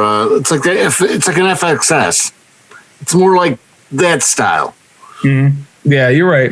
But it's a cool. Like the thing is Benelli's been doing pretty good. You know what I found out recently? Benelli had a fucking sick adventure bike back in 2006. Right. They kept breaking the frame. It's like the Torino or the Torretino or some shit like that. Now here's the crazy thing. As much as I think Benelli does a great job, and I have no problem with what Benelli does, and I tend to be kind of a Benelli fanboy, the Honda CB500X, which is an actual Scrambler, which is an actual adventure bike, right, is $69.99. So for $700 more than that standard bike, I can get a CB500X that to me is a proper use of the term Scrambler and is a very good entry level to adventure motorcyclery. And people generally love those CB500Xs. And you have the whole rally raid options of level 1, 2, and 3, where you can take it to a literal fucking go to Dakar and win. Dakar bike. Yeah, right. So to me, I did not pre-order any of the Leoncinos. I didn't order because the bike has a fucking identity complex. And it's my history that says anytime a bike has an identity complex, they don't sell very well. And that bike is called a Scrambler, but it's not a Scrambler. Well, now that you said that you're not going to order any of them, to me, it kind of almost looks like the new... the Honda fucking CB1100 or whatever it is. No, not that nice. Not that nice. The Rebel. Look at a picture of the Rebel, like that kind of tank. It's got the weird gas tank. Yeah, it's got the weird shape. Yeah, I when it first hit, the other two bikes they're bringing in, their adventure bikes that they're bringing in, I do like them. I think they're great, but I just don't think Americans are going to buy a 500cc adventure bike. I just don't. I don't know. I think what's the weight of it? What's the weight of the TRX? Pull it up. It's heavy, but I can't tell you off the top of my head. But if it's heavy, nobody will buy it. But if it's not heavy, nobody will still buy it. It's the TRK 502X, and the TRK 502X it's fine. They did a TRK 502 and they did a TRK 502X, and one of them has knobby tires, 19-inch front wheel. The other one has a 17-inch, street setup. No problem with the bike as a whole. I don't have a problem with it. Oh, it's a BMW. It's exactly what it is. Yeah. Yeah. But they put the snout long enough that it's over the front fender. So it's super fucking cool. It's that looks pretty good. Yeah. It does. And I have no problem with the bike at all. I'm going to say, I just don't have an issue. It's $6,400, and it's got 48 horsepower though. Huh. That's How right. much does it weigh? It looks heavy. It's heavy. Where's the weight machine on this thing here? All the way at the bottom. 469. 500 pounds. Yeah. Yeah. Looks like about 470 That's dry weight. pounds. So 500 wet. So the funny thing is, this bike is, so just to put it in perspective, this bike is 30 pounds heavier than a Versys 650. With not as much power, right? The Versys has to have more power than this. The Versys is almost, 70 horsepower. So right? if you don't know about Versys, Phil just dropped a video about all the different Versys. Right. Yeah. And so because I do love Versys and I swear by them, I would much rather own any number of years old Versys than this bike, than the TRK 502. Dude, this nozzle is too long. It's just too long. That's a big. Well, if you imagine the schnabel on the TRK 502 from Benelli is extremely long, and it is so long, in fact, that if you were a water molecule going around that front tire and you made it through the front fender, the schnabel would make no difference whatsoever. Right. Right. Yeah, because it's going up this. It's going up that way. Exactly. So it is so the 502 is the 17-inch wheels. The 502X is the mix of the off-road tires and shit. But my point being that if I'm going to spend $6,500 on a TRK 502, which means I'm going to be buying it at a dealer, and I'm probably going to have to pay a setup fee and probably going to have to pay some title fees and shit like that. I'd probably really rather spend $4,200, save $2,000, and buy a kick-ass Versys, Yeah.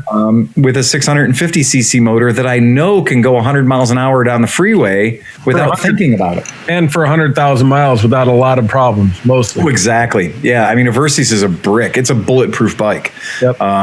So I would say for having something that looks like that, I would personally probably buy either a V-Strom or a Versys and have 650 cc's for 30% less money.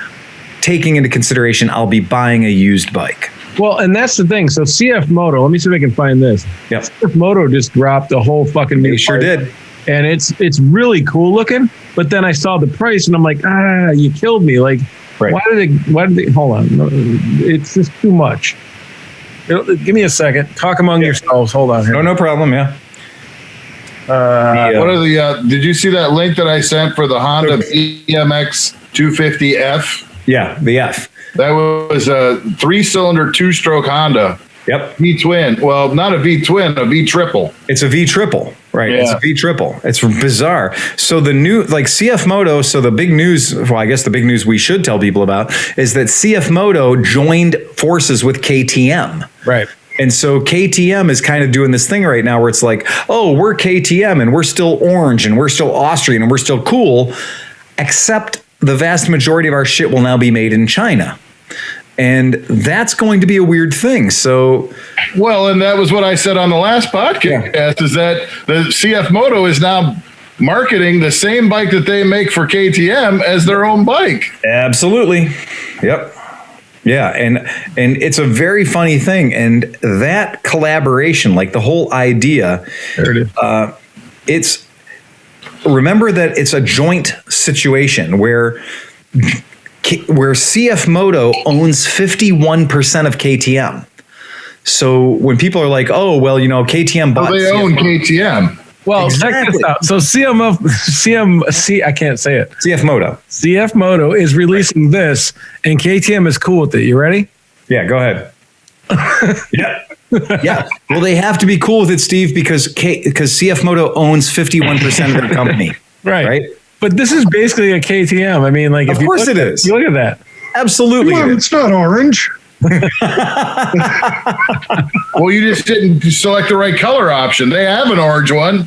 The orange version says KTM on it. It's $3,000 more. You know what? I think they can get away with it though, as long as they do sell it for 20% less and they don't make it orange. Right. But And it's not. There's still going to be the KTM people who are going to buy the orange one, and the not KTM people who are going to save a little bit of money.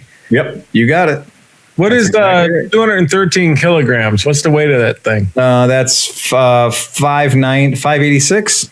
Okay. 450. Yeah, it's 2.25 times that. And then what is 70.7 PSs?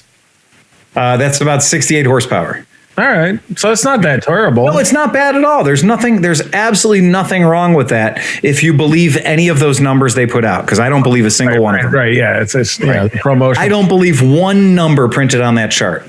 But I do find it fascinating that these companies that like nobody like besides everybody on this podcast and 12 of our listeners, nobody else knows who the fuck CF Moto is. Right. I don't even.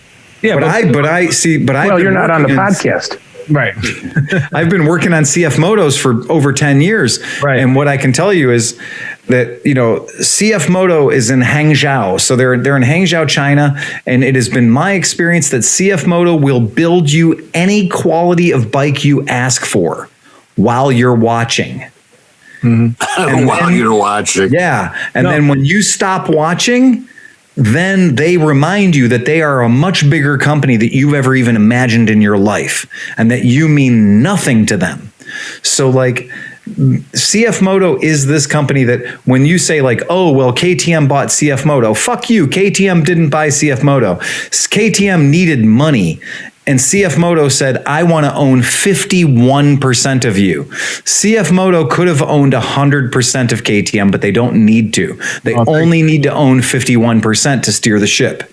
And that's what you got to be careful of, is when you got to remember, you are getting in bed with Chinese businesses. They pride themselves on ending up with a better deal. Do not expect high degrees of ethics. Do not expect high degrees of But besides ethics, so like I was in the hobby industry for a long time, and like a lot of the guys that had companies, obviously here in America, I had manufacturing in China, and it's beyond business ethics. It's like their way of life. Like if you care enough as a company owner to have a dude live in China in the thing and be the QC guy that's there Monday through Friday while the shifts are there, you will get an excellent fucking product. Yes, you will. Yep. And because you're showing your loyalty to that company, you're saying I have me or whoever's there is part of the process, and we value you as our manufacturer, and we're here to help you. They'll make you a good product. But the minute that you're like, well, okay, you guys are doing a great job, my guy can come home, and you're not investing in them. Now, instead of the 99.9% pure metal, you're getting the 75.5% pure metal, because they're like, oh, this guy doesn't give a fuck, so we can make more money on this product. Absolutely. I totally agree. Like CF Moto is such a huge company that they do things, they report numbers, and they've structured themselves in ways to make themselves look smaller. Now, that is contrary to everything we would ever imagine, but they actually work hard to make themselves look like they have less employees, to make themselves look like they have a smaller footprint. Because remember, it's a Chinese company. 10% of the government and 10% of that company is owned by the government. So you have to remember that you are not on a level playing field at all. If you get into bed with the Chinese, that's great. They will pay the bill. That's cool. They're going to send you a check, and the check will cash. It is the opposite of getting in bed with Harley Davidson, I guess. But what is crazy is that you do have to maintain your guy living there, being there constantly, or they're going to make it their job to save 50 cents on every $10 component. Right. And you got to catch them on that. But you know what? They don't give a shit about you. I really don't believe that they care once they get the contract. I just don't think they do, because we've seen products that started really, really good, and then the quality dropped off really, really fast. Right. So, and the thing is that, it's a cultural difference. Like their main priorities are their family and themselves. And so if they can make an extra $5 that'll support their family for that day, they're going to fucking do it. Let's be realistic. Say you're sitting here making something, Right. and you know it's going to fucking China. Right. How much do you really care how good that part is that's going off to fucking China? Do you care that some poor motherfucker in China can end up broken down on the side of the fucking rice paddy? No. You're just getting paid to make as many of these fucking things and fucking send them out into the world. Yep. Not your fucking problem. Yeah. Nope. And that's exactly right. And that mindset, we know, we open the boxes, we take a look at the parts, and sometimes we take a look at a part and we can't even put it on the bike. And we know that the idea is that they know you're not going to mail that part back to them. They know that the cost of returning the part back to them, it's a loss, so that you're just going to eat it and you're just going to buy it from somebody else next time. And then that's when you find out that the part you bought next time is the same fucking part with a different name on it in a slightly different colored box. And it's very tough. It's extremely difficult. And that's why I worry a little bit about companies like KTM, companies like BMW, and other companies that are stalwart, old quality companies dealing with China on a big level. Because remember, the KTM part of it, the Austria part of it, goes away real fast. But I'm sure at that level of KTM, they have many people living in China when they're doing that. Like, they're not just like, hey, here's our new KTM, take it over and make us a bike. Like, there's definitely some engineers down there. Like, when you have I'm not the only one who's bought something from fucking China that you look at it and you're like, I don't understand how I can buy this for $1.50 fucking cents. Right. I mean, sales had to be more than $1.50, let alone fucking producing it and shipping it here and everything. And I'm holding this and I'm buying it for fucking nothing. How does that happen? Yeah, and then you put it on and it's broken in a week. And then you're like, now I know why it cost $1.50. So, but some items though, you can actually buy 100 of the $1.50 items. And if they work for fucking 20 minutes, you're still saving money over buying a fucking $2,000 US one. But as the guy that but labor kills you. Yeah, that's right. And the guy that works on the bike, I'll be the first to tell you that I argue against the labor kills you thing. Labor does not kill you. You look at businesses, labor's and it's a known quantity and everything like that. Yeah. But businesses have a lot of other expenses and stuff like that too. I think your utilities, Phil. You pay what, $600 a month at least in heating, cooling? Yeah, but the trick with that is scalable. So if you pay, like, for instance, if you have a 10,000 square foot shitty factory and you pay $600 a month for heating and utilities, whether you have 3 people working in there or 30 people working in there, the utilities are the same. And if you can have 30 people working in there for the same price that you have 3 people working in there, well, then that's where you start making a lot of money real fast, because your labor volume is 10 times higher than it was before. Here's the thing that I will help you guys with that drives me crazy. Honda, which is a product we all know and love. Honda, remember when they sold the rights, they sold the tooling and stuff for that Honda Helix. They sold that off to CF Moto. And then, so in 1990, that was, 1999, 2000, that was when Honda stopped building the Helix. And the Helix was a known entity. It was a product that we all knew. It was a product that we all knew how to work on. The parts fit, everything worked. It was a fucking known entity because the Helix had been around for a very long time. And when Honda had sold off the tooling to CF Moto and didn't make the Honda Helix anymore, they had moved on to the Reflex, then all of a sudden there was a demand for the old Honda Helix, and they decided what they were going to do is they were going to buy the Honda Helixes from CF Moto. It was just called a Charm 250. You've heard this story before. They bought the bikes, they rebadged them as Honda using their own badging, and they sold it to Americans to give them what they asked for. I have worked on a lot of these bikes, and I will tell you they are not the same. So the same tooling in Japan versus in China will produce a totally different product to the consumer. You will have different fail points, you will have a lack of reliability, and you will have shit that just doesn't fit right. But I think that goes back to the culture of each country. Yeah. Like Japan, their culture is all about honor and respect and doing the best. So if they tell you that they're going to give you a certain medal, you're going to get that fucking medal. If there's a guy there or not, you're going to get 99.9% of whatever medal. Yeah. In China, you might get 79%, and that's a huge factor. Do you know what happened up until about 1955? Japan fucked China. Yeah. On the regular. So if you go back and follow your history, Japan did awful, terrible things to China on the regular for a very, very, very long time. And so what now China is doing is China is getting their revenge. And China is managing to systematically, if you look at production numbers for a country, China has been just growing insane, right? Whereas Japan has been dropping off. And that's the thing. China has been growing tenfold. Japan has been dropping off. And China is definitely, in my opinion, I think that they have got some ego in the game. And they're saying that you fucked us for thousands of years. Now we're fucking you.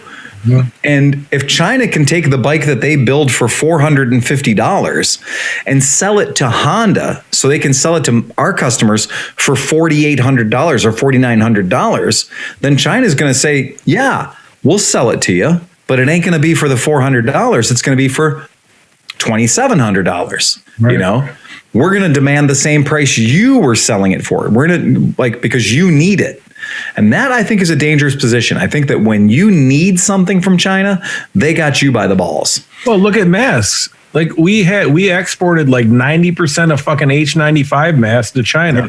Yeah. And then they were like, oh, the whole world needs them. Fuck you. Right. Yeah.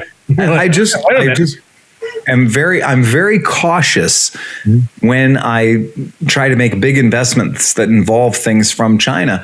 It's very difficult because I do have to put the things together. And sometimes when we put the things together and they're not right out of the box, or we see a Japanese company that switched over to a different brand of brakes, and we know that the brand of brakes they're using is made in China, right? And then we see problems with that. And we see failure points, and we see like a lot of recall items, and we're like, well, why is there a recall? Aren't those things supposed to be tested? Well, yeah, the prototype and the original run was tested very well, but then the mass produced part of it was made for them in China, and that's why they're getting the failures, and that's why the things are coming back in. Wow. So I have speaking of China and everything, I have a challenge for our listeners and our subscribers and things. We would like, once Steve gets his compound built, we have to have Wednesday night mini bike racing. So we need at least 4 75 or 100cc SSR mini bikes to permanently park at Steve's house for Wednesday night mini bike drunk racing. I think that's a great idea. Yeah. So I think that's an absolutely fantastic idea. And what I would propose is that we do 4 of the SSR 110s. Yes, perfect. We do it NASCAR style, so they're all identical. Identical, no modifications. Right. No modifications. All rider skill. Yep, all rider skill. Because I love what these guys are doing down in Cincinnati with the Circus Bearer Racing, and they're doing it all on 50 cc's. You posted that, and I got so jealous of everything that they're doing. That looks so amazing and fun. Doesn't Holy shit! Except for the having to wear leathers and on cement. When you're on grass, you just have to wear whatever you want. So whatever you got. Yeah. Right. Yeah. So, but yeah, no, I think this next year we have to have at least bi-weekly mini bike racing at Steve's compound. Well, and I think that it would be a really good opportunity for us to do. I'll provide the bikes. I'll provide those SSR 110s, and we'll do them either as you can have your choice of a manual transmission or a semi-automatic. Yeah. So. I mean, I wouldn't only have a manual. There's no way I would have the semi-automatic. Would anybody want the semi-automatic? No. I'll take it for the challenge. Okay. I will provide camera gear and multiple cameras to film everything and then edit it and make sure that all our viewers can see all the races every week. 100%. Well, so here's I will my supply bourbon. This sounds like it's coming together. This is my commitment that I will say. Here's what we'll do. because I do want to do this, and I was going to do this last year for Mid-Ohio. So, Liza and the Motorcycles and Misfits, they are part of our family, without a doubt. We love them. So last year, we had made an arrangement with the Misfits that what I would do is, because I'm an SSR dealer, I was going to order in an extra grip of SSR 110s or 125s, and we would push them out to the Misfits. So the Misfits would come in for Mid-Ohio. We'd push these bikes out to them and let them go forth and frolic at Mid-Ohio. But then when then it was each Misfits job, though, to have a pie plate on the front of the bike that said it was for sale. Right. And so each Misfit could, while they were at Mid-Ohio, sell their bike. And if they sold their bike for any more money than I paid for it, that money went in their pocket. All right. Well, nice. So they could make a profit at Mid-Ohio, for fuck's sake. And if they couldn't sell it, then I would take it to the shop and I'd sell it at the shop, right?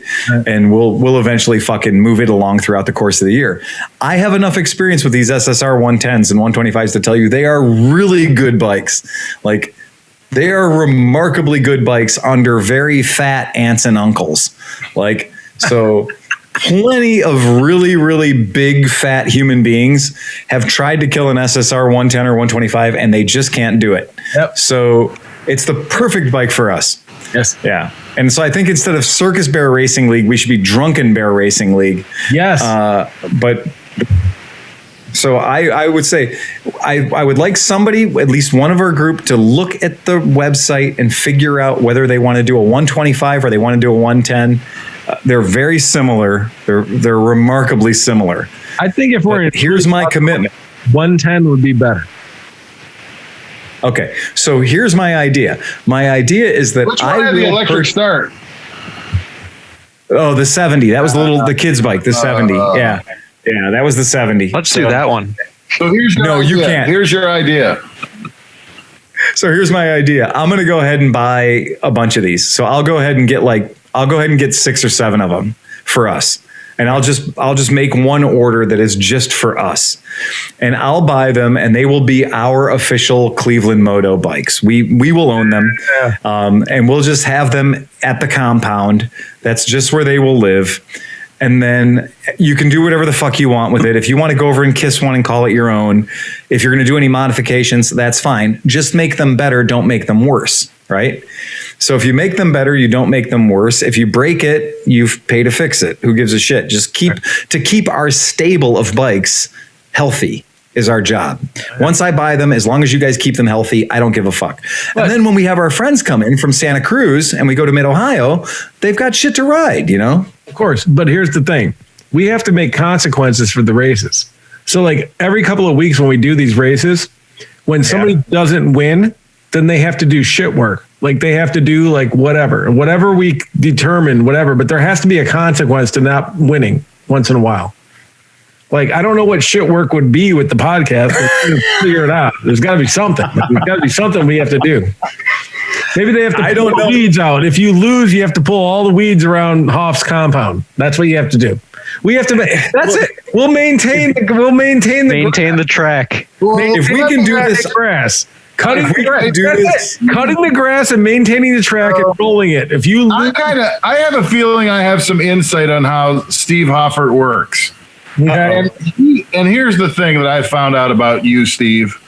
You don't like to have people come do your work for you much. No, he doesn't.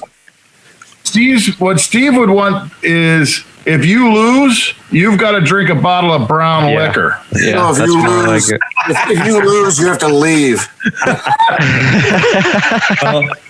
I do feel strongly about this. Fight a bear. I felt real good about it last year. I'd ordered some bikes specifically for the Misfits, and then Mid-Ohio didn't happen, so I just sold them to people as I do. But I'll be happy. I'll order a group of these bikes in, and we'll have a little fleet. And I'll make sure to get all different colors. There won't be any two bikes with the same color, so it'll be real easy to tell them apart. And then we'll just have a little fleet of 110s that are available for anybody to fuck off with. And then the idea being that, as we crash them, we'll fix them and make them better. And they'll just be kind of a living homage to Cleveland Moto. Well, and also this is stress testing. It is stress testing. And on top of this, we'll film every aspect of this 100%. Yeah. And bring it all to our listeners. It'll be stupid. Look, I'm 51 years old. I have got the heart of a person who's been racing since I was a child, but my body is falling apart. Right. So I think just the medical emergencies and stuff that we're going to film will be worth any investment in this. Like one person is always going to have to be on the side of the track, 911, thumb on the send button. 9-1 and waiting on. Yeah, right. But I do love the idea of taking mini bikes and just fucking around. Like, build, if you've got the property, Steve, let's, Well, and we should also do some endurance shit where it's like, a couple of teams where, you have to figure out there has to be 15 beers drank or 20 beers drank. It doesn't matter who does it and who races, but I think we can do hair scrambles through Lakewood. Lake Life has handled that, but that's cool. Yeah. Well, if the stuff lives at Steve's place when we go out there, I picture in my head, I picture a tractor and I picture us landscaping a lot of jumps and then going out and making the jumps shorter and shorter and shorter every time we go out there. Oh shit, I broke a knee. All right, bring it down 2 feet. It's going to start out looking real cool, like a mini motocross track, and then it's going to get flatter and flatter and flatter. It's going to look like a fucking mini golf course. When we get done, it's going to look like an ice racing oval. I want to do the hill climb. The hill climb is down over into the ravine. Right. Back up. There's mud. Stay out of the mud hole. It's probably up to your chest. But then you got to make it back up the hill, back into the yard. That's as long as you put zip ties on the back wheel, you'll be fine, dude. Yeah. So I think I'm willing to say that I think this is a great idea, and I'm willing to back it as far as the bikes are concerned. So I'll just go ahead and I'll order up a grip of them, and we'll get a bunch of 110s and see what happens. Oh, this is awesome. This is what we were talking about on Saturday. We wanted to do something. This is going to be great. Yeah. Steve, what do you think about it? What's your feeling? I like riding 110s. I don't think anybody here doesn't like riding 110s. I think we need to set up like a little ride and shoot course where you like shoot it clankers off the back of the bike. How about this? Do we have to order another container to lock the bikes up in? Oh, he's got 2. How many containers do you need? But listen, I think if you bring a vintage bike around the same thing and you want to enter the vintage bike into the race, you get an extra 5 points. You get a quarter lap head start or something if you're right. All right. Yeah. That's kind of a good idea, right? Because it can be run what you brung. You could either run a house bike, right. You could run a house bike, or you could run what you brung, right? And we can open that up to listeners. If listeners want to challenge us on one of our Wednesday mini bike races, they can bring what they want to bring and maybe say, hey, can you beat us? That's the whole thing. Yeah, that's a good idea. That's a really good idea. Cost of entry: 1 bottle of brown something. The deluxe models, not Jenkum though. No. Yeah, I think that if we want to go something really really kooky and just, I think it's a good move. I think I can do the 110 deluxe models for just a little over $1,000 a pop, and if we do those, I'll just get a fleet of them. We'll just have them, and that I think will be a very fun thing for us to just have kicking around. I don't see anything wrong with that. That's cool. Well, that's a mini mid Ohio every fucking Wednesday. Absolutely. Yeah. And plus when we have friends swing by, we got a bunch of other weird little fucking bikes too. So, that's where it becomes a lot of fun because we can mix and match things. You want to add in your 70cc or your 110, your CT, fucking rock on, dude. Just we'll create a spreadsheet. And so if you bring a YZ250, that's cool, but you're 3 laps behind when we start. It's fine. That's not the worst idea in the world. I mean, yeah, all of those things, the more that you start looking into that kind of shit, the more you're like, yeah, that kind of makes sense. And it does. I mean, there's absolutely nothing wrong with that. So yeah, that's cool. I dig that. And with so if you go on to like Alibaba or something, rechargeable LED lights that last 4 and 5 hours are cheap as shit. Wow. So you can get a bunch of those and actually light the track, and it'd be fucking great, man. Wow, that's cool. I hadn't thought about that at all. Yeah. So yeah, that's fantastic, and I do love the idea of involving a little sportsmanship, like maybe a little biathlon action. Yeah. So I'm a big fan of that shit. That's cool. You definitely have a series where there's like certain like straight races, certain shoot something races. Certain, like, every lap is a beer or every lap is a shot race. Like there's so many opportunities. I think we're getting ahead of ourselves. We need to make it happen, and then we'll I think you're absolutely right, Nick. The first things first. There's a relatively high possibility that I'm going to take my CT90 out there this weekend and burn a barn. Oh, that's happening. We're burning shit down this weekend. Yeah. Grumpy store guy's punk ass shows up with his CL70. I'm going to fuck his rubbing nose and shit. Yeah, there we go. So I have a CL70. That's your. You got a CL70. Oh, there it is. At this point, I have a bunch of C70s. I think at this point, what was that little gray bike you had? Didn't you have a CL70? I have an SL70. Oh, okay. Oh, there you go. Yeah. Look at Phil. Phil's got the bike that we're going to be killing each other. Right. I figure that's perfect. I think that's exactly what we want to do. That's excellent, man. If we do something like that, that's the 110. And I mean, those are easy enough to get into. There's nothing too crazy about that. I think the whole premise of this would not be to go over. We don't want to go faster. Faster is going to be deadlier. We just want to have fun. Right. Yeah, and that's really what it comes down to, is getting into something that's just going to be a hoot, just a bike that's just stupid fun to ride. I was looking at kind of like bumping up to the 125 just to make it more fun and make it more powerful, but it's like you get into the bigger wheels. Well, so to get into the bigger wheel bike, you're adding $600 per bike. So you're going from $1,000 bike to a $1,600 bike. What's the cheapest possible bike? That would be the 70, but we will break 70s. Like they have a 50cc with a pull starter. The 50cc with a pull starter is $544. The 70cc that you guys are riding around my neighborhood, riding around my shop, those are around $890. To do a base model SR110 is $1,000. I think that's the butter zone. It is the butter zone. I think you're exactly right. I think that's the butter zone. And for $1,000, I'll go ahead and order in a bunch of them. And then we'll use some Patreon money, and I'll talk to some of my people, some of my different suppliers, and we'll try to make this work out financially. But if we have 6 or 7 of these things just standing by, then so be it. And you know what? And then this is what we should do. And you can oppose this or not, but maybe when we come to race, everybody puts $10 in a pot to race. Yeah. Oh yeah. That is fixing money.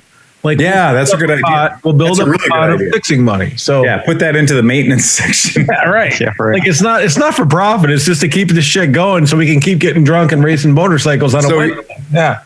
You guys, I'm going to tell you something about these SSRs that is not trade information. This is not to go out to the general public. So if you hear this on the radio, don't share this with your friends. This is not for. We're not going to put this on the internet or anything. ClevelandMoto exclusive. So when you deal with some of these play bikes and you deal with these little pit bikes and stuff like that, the manufacturer, SSR in particular, made a good point when they picked out which bike to have in America. It was really smart. They picked a bike that had extraordinarily parts commonality, right? So it is a funny thing that you can actually order virtually any part for that motorcycle behind me on Amazon. Yeah. And you can get it probably faster than I can get it at the shop. So this is a weird thing we tell a lot of our customers. We're like, well, look, I'll order it in for you, but it might take me 7 or 9 or 10 days to get it. If you Amazon Prime that, you might get the part you need in 2 days. Right. So, and the price will be the same because it's all just, look, the parts on these things, this is the example of diabolical China. You can't buy anything of good quality for $1,000. That's just it. You just can't. If you get a Honda XR50 or an XR70 or an XR80 used and you spend about $700, $800 for it, that you're getting into something you probably kick around for a long time, but you're probably not going to find it for less than $1,000. And this is $1,000 of Chinesium. You're buying $1,000 worth of incredibly horrible treatment of the Uyghur people on your dollar. That's what you're paying for. So if you can live with that, you can ride one of those for $1,000. Hell yeah. God bless America. I think honestly, they've come a long way and they're actually not horrible. Like you can. No, they're far from horrible. Yeah. They're far from horrible. If you actually maintain them, tighten shit, change bolts, do some things, they'll last. I mean, my Hellcat that I bought for $900 shipped to my door. Right. I beat the living fuck out of that thing for fucking a year, and it lasted. But I also did a lot of maintenance on it. So it's all please have a welder standing by for whatever bike I happen to ride. I have a MIG welder there. Yep. John, Stainless steel inner shield, so that's easy to, anybody can weld with that. Anybody can weld with that. John needs, before we start this, he needs somebody to cut him a metal bar that's the exact same size as the rear shock, so we can just plug it in and have a solid rear. Well, anybody who's interested, any of our team here, if you guys want to swing by the shop at any point, I've got the 110s and I got the 125s in stock, and we'll just look at them real quick. We'll just kind of give them a close look, and we'll just be like, okay, well, the 125, or the 110, because on these bikes, the 125 is about $1,200, $1,235, and the 110 is about $1,000. So are they the same frame size? Yeah. About? Okay. A little bit bigger. So the 125 is a little bit bigger. There's no doubt about it. The 125 as a machine, the 125 does displace a little bit more tonnage. The 110 is definitely their medium, their vanilla. So the 110 is kind of the goes anywhere, does anything, all-knowing, all-seeing, all-powerful. But the 125, with the 125, you do get into a 12-inch and 14-inch wheel. Ooh. Yeah. So that's a little bit different. So doing a 12 on the back and the front being a 14, when you're on the 110, you're on a 10 in the back and 12 in the front. So basically, it's up to Patreon guys. If you want to see us hurt us on a bigger bike, donate a little bit more. Donate a little bit more money. Just hurt us on a smaller bike, then leave it as it is. Right. Yeah. So the 125, the 125 comes with a 12 on the back and a 14 on the front as factory standard, even if you get the base model for $1,234 or whatever. Yeah. So yeah. So that's cool. Yeah. Oh, I'm excited. A backboard and a neck brace for the ambulance. Those little carts. I do love the fact that we have an ambulance already standing by. Right. Yeah. That has the Umbrella Corporation logos all over. Exactly. But you just don't want to go to the hospital in Oberlin, because if you go in for a hangnail, you're dead. Steve, just have those things charged. Those things on the wall that you have to fucking hit people with. Oh God! Make sure you have those charged. And you're just gonna have two car batteries, jumper cables, and a couple of sponges that he peed on. We're all good. Yeah. Things to do the orbital lobotomies. Yes, exactly. All right. Well, so I'll go ahead and I'll get cracking on that so we can get a couple of these guys just kind of hanging around. And then that'll at least move us into the point of being like, okay, well, if we've got the bikes hanging around, then somebody might be inclined. What kind of tractor equipment you got over at the property there, Steve? I have a TO30. Yeah. With a back blade. You're fine. A bucket. Yeah. And if I get that other tractor that's sitting there, I'll have a backhoe and a front bucket. So this tractor looks. I can't believe, Ohio, we have a lot of rust, right? Like yes, we do. Rust, right? We have a corner on the rust market. He has a tractor in front of this barn that's going to burn this weekend, which I'm super excited about. But this tractor is totally not rusted, but there's a tree, literally like a 7-inch tree growing up through the side of it. Oh my God.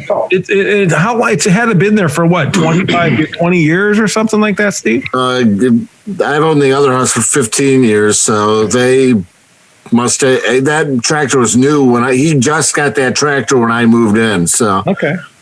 maybe 7 to 8 years or something like that. About 10, maybe. The crazy part is 12. I mean, I shouldn't say he got it right when I moved in, but a little bit after I moved in, he got that tractor. So, but it's pretty amazing that like that's not a new tractor. That's like a 1950 something Ford 9N or whatever. 60s. What do they call it? Jubilee. Yeah. But what's amazing is that like it's not really that rusty, it's not really that fucked up, it's not really that beat up or anything. I mean, I'm sure it's going to need some work to get running, but like there's a tree growing up through it. Like it's like it looks way better than it should be for a tree growing up through it. Like that's all I'm saying. Yeah, they put the paint on thick. I'd like to try to get the Chevy van running. Oh, that thing's awesome too, dude. We opened. I cracked the back door. Property.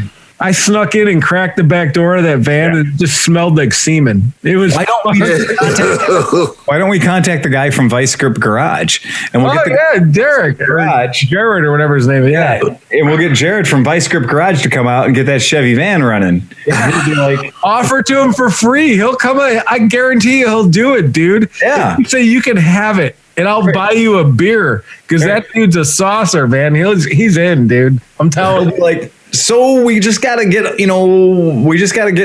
sparkulators and the electric unionators. And it'll be fun. And then a little zit and a little, and it'll be fucking perfect. So that's it. It's perfect. So I think that's great, man. So bring it on. All right. Well, that's cool. Yeah. What's wrong with that? So are we going to get together on Saturday and burn a barn down? Yes. Yeah. I mean, just burning normal shit was fun, but burning that barn down is going to be fucking rad. Where's this at in Oberlin? Yeah. All right, I'll ride the C Team 140. Just look up the Oberlin water treatment plant, and then walk about 600 feet to wastewater. Sorry, wastewater treatment plant, and then walk 600 feet to the left. Mm-hmm. And the good news is it'll be a balmy 31 degrees. All right, I'm in. By that fire, dude. I'll tell you right now. It'll be fucking 12,000 degrees. I had a busy week, so I didn't have time to pull the footage, but I have footage of the infernal of hell that was taking place. Like when the left side of the fire opened up, it was literally hell. You could take a stick and throw it in there, and by the time it hit the bottom of it, it was like, all right. But I think at one point when the thing was really going, Steve pointed out a mouse running with its tail on fire out of the thing. It was running into the fire. Oh, it steered it into the fire, and it was like, fried. So it was Burning Man. The mouse was too high, fucked up, and just ran right into the fire, man. If you give me social distancing and a fire in the middle and alcohol, I feel COVID safe. So I'm good. I mean, the whole time last week, we were really pretty good about that. I even brought my daughter. She was there for a while, and then she sat in the car and said, "You're a loser." But besides that, it was fun. But we definitely kept social distancing. We weren't fucking stupid, so it was cool. Well, that's great. Well, I could bring out my smoker and we could do food too. If people are actually coming out, I could bring a smoker out there and we could do burgers and dogs or brats or whatever. So what time you starting this fiasco? We going early? Nobody ever needs to feed me, man. Want to start at like 10 or 11 so we're there like when it's warmer and not getting dark? We have to wait till Dan wakes up. No, you're not. This one's going to burn longer, so I mean, we should probably start the burn at about 10. All right. Oh, there you go. How many 5-gallon gas cans are going into this fucker? And John, you're not bringing your non-burning juice, are you? That's all I have, man. My juice is no good, man. But I want to pull out a few of those 4x6s. For the porch, and then once we get those out, then we could collapse the one whole side in, and then we'll light it. Yeah, I felt like we're gonna have to use a chainsaw to cut something. Yep. Like get a rope on it and pull it with a tractor, and then make some select cuts and tip it over. I don't know if it's gonna just fall over or not. Steve, did you bring that whole face down yet or not? No, that's what I'm saying. That's what we need to do. Oh, yeah. Sorry. We should get there at like 10, do all that, then maybe start the fire. And then some of those trees around it, too. I want to just drop the tree into the burn zone so we could burn the trees out, too. If you have anything you want to burn, bring it on out. Yeah. All burnables. If you have old fuel, old oil, old fucking whatever. I have shots, and we'll show them next podcast because I'll pull the footage. But I have shots where I drove the drone through the fire, but then I pulled out, and then I was like a half a mile away, and I was still in the smoke. This giant, and like you can see, and at that point, Steve's whole property is like this big. Yeah. Then the fucking smoke is like, jeez, perfect, amazing. It was great. It was fucking amazing. Well, I'll make sure to grab all of my decyclables from the shop. That's it. It'll be good. Well, that sounds great, man. Sounds like you got a project. All right, we're gonna film it, and we'll do that on Saturday. So sounds like a plan. Anyone got anything else? Oh yeah, real quick. I bought a motorcycle. Uh-oh. What'd you get? Tell us more. Here it is. Oh boy! Look at that! It's a Super Hawk. It is a Super Hawk. Nice. I calculated it out. It's 1/16 scale, so I paid $357.14 per cc. Wait, what? He paid he paid that money per cc. I paid like $25, and it's like 0.07 cc's. There's the engine. Okay. He takes that back to scale. So right. Got the little frame and the. Oh, good job, man. Oh, that's nice. What brand is yours, Nick? This is MPC. Yeah, it looks like a Mac. MPC. Yeah. I think that's different than mine. Yeah, it's an MPC. Maya makes all the Honda shit usually. Dude, that thing is cool. That's super cool. Yeah. I'm gonna make it look just like mine. It's gonna have some awful paint. It's gonna have oil leaking everywhere.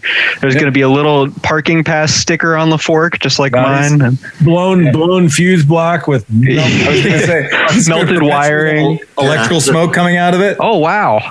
Yeah. Who makes that one? Rival. That's Revell, right? Huh? What scale is that? Is that 1/16? Mine's 1/16. That Revell should be 1/8. 1/8. Oh, that's huge. Right. Yeah, that's the Revell, right? So, yeah, that's the same. It's got to be at least 16 inches long.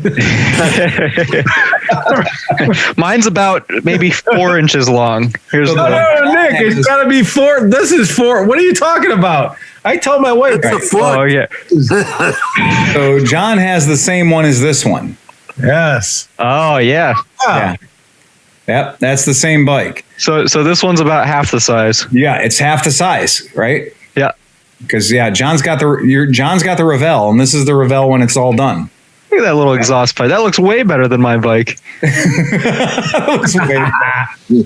You need those the shrink ray that's opposite. You need that. Oh, it has the original air cleaners. Oh, nice. Yeah, those are impossible to find. Excellent. Yeah, that is super cool. But yeah, as far as I'm concerned, those, like, the whole idea behind these little models, Liza loves these things. Like, Liza just gets into these little models like nobody's business. And she'll collect all the different models.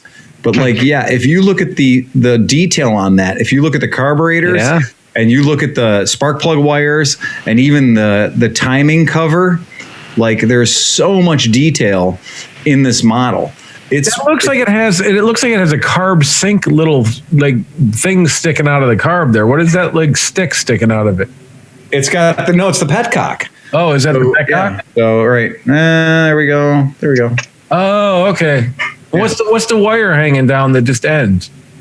Oh, that's the drain from the carb. Oh, okay. Yeah. So the drains from the carb. Their drain from the carb is there. Like, it's remarkable how detailed these guys are. But the weird thing is, though, as they get older, they dry out and they become extremely brittle. Mm-hmm. So when they get older, just handling them, they will parts will break off in your hands. Mm-hmm. So it's time to get out this super glue when that happens. Yeah, as you do. Right. Hey guys, I got to run. I'm going to jump off. You got to run. Chris. Hi, Chris. See ya. Well, and Nick's cat's there's a cat butt here. More cat ass. Yeah. All right. So, Phil, show off your shirt real quick because I don't think you showed off your shirt. So my shirt has got the original. So anybody who knows that I have a Vespa scooter 250cc fuel injected scooter that's called Scoot Baka. And I took a Vespa scooter and I covered it with Chewbacca fur.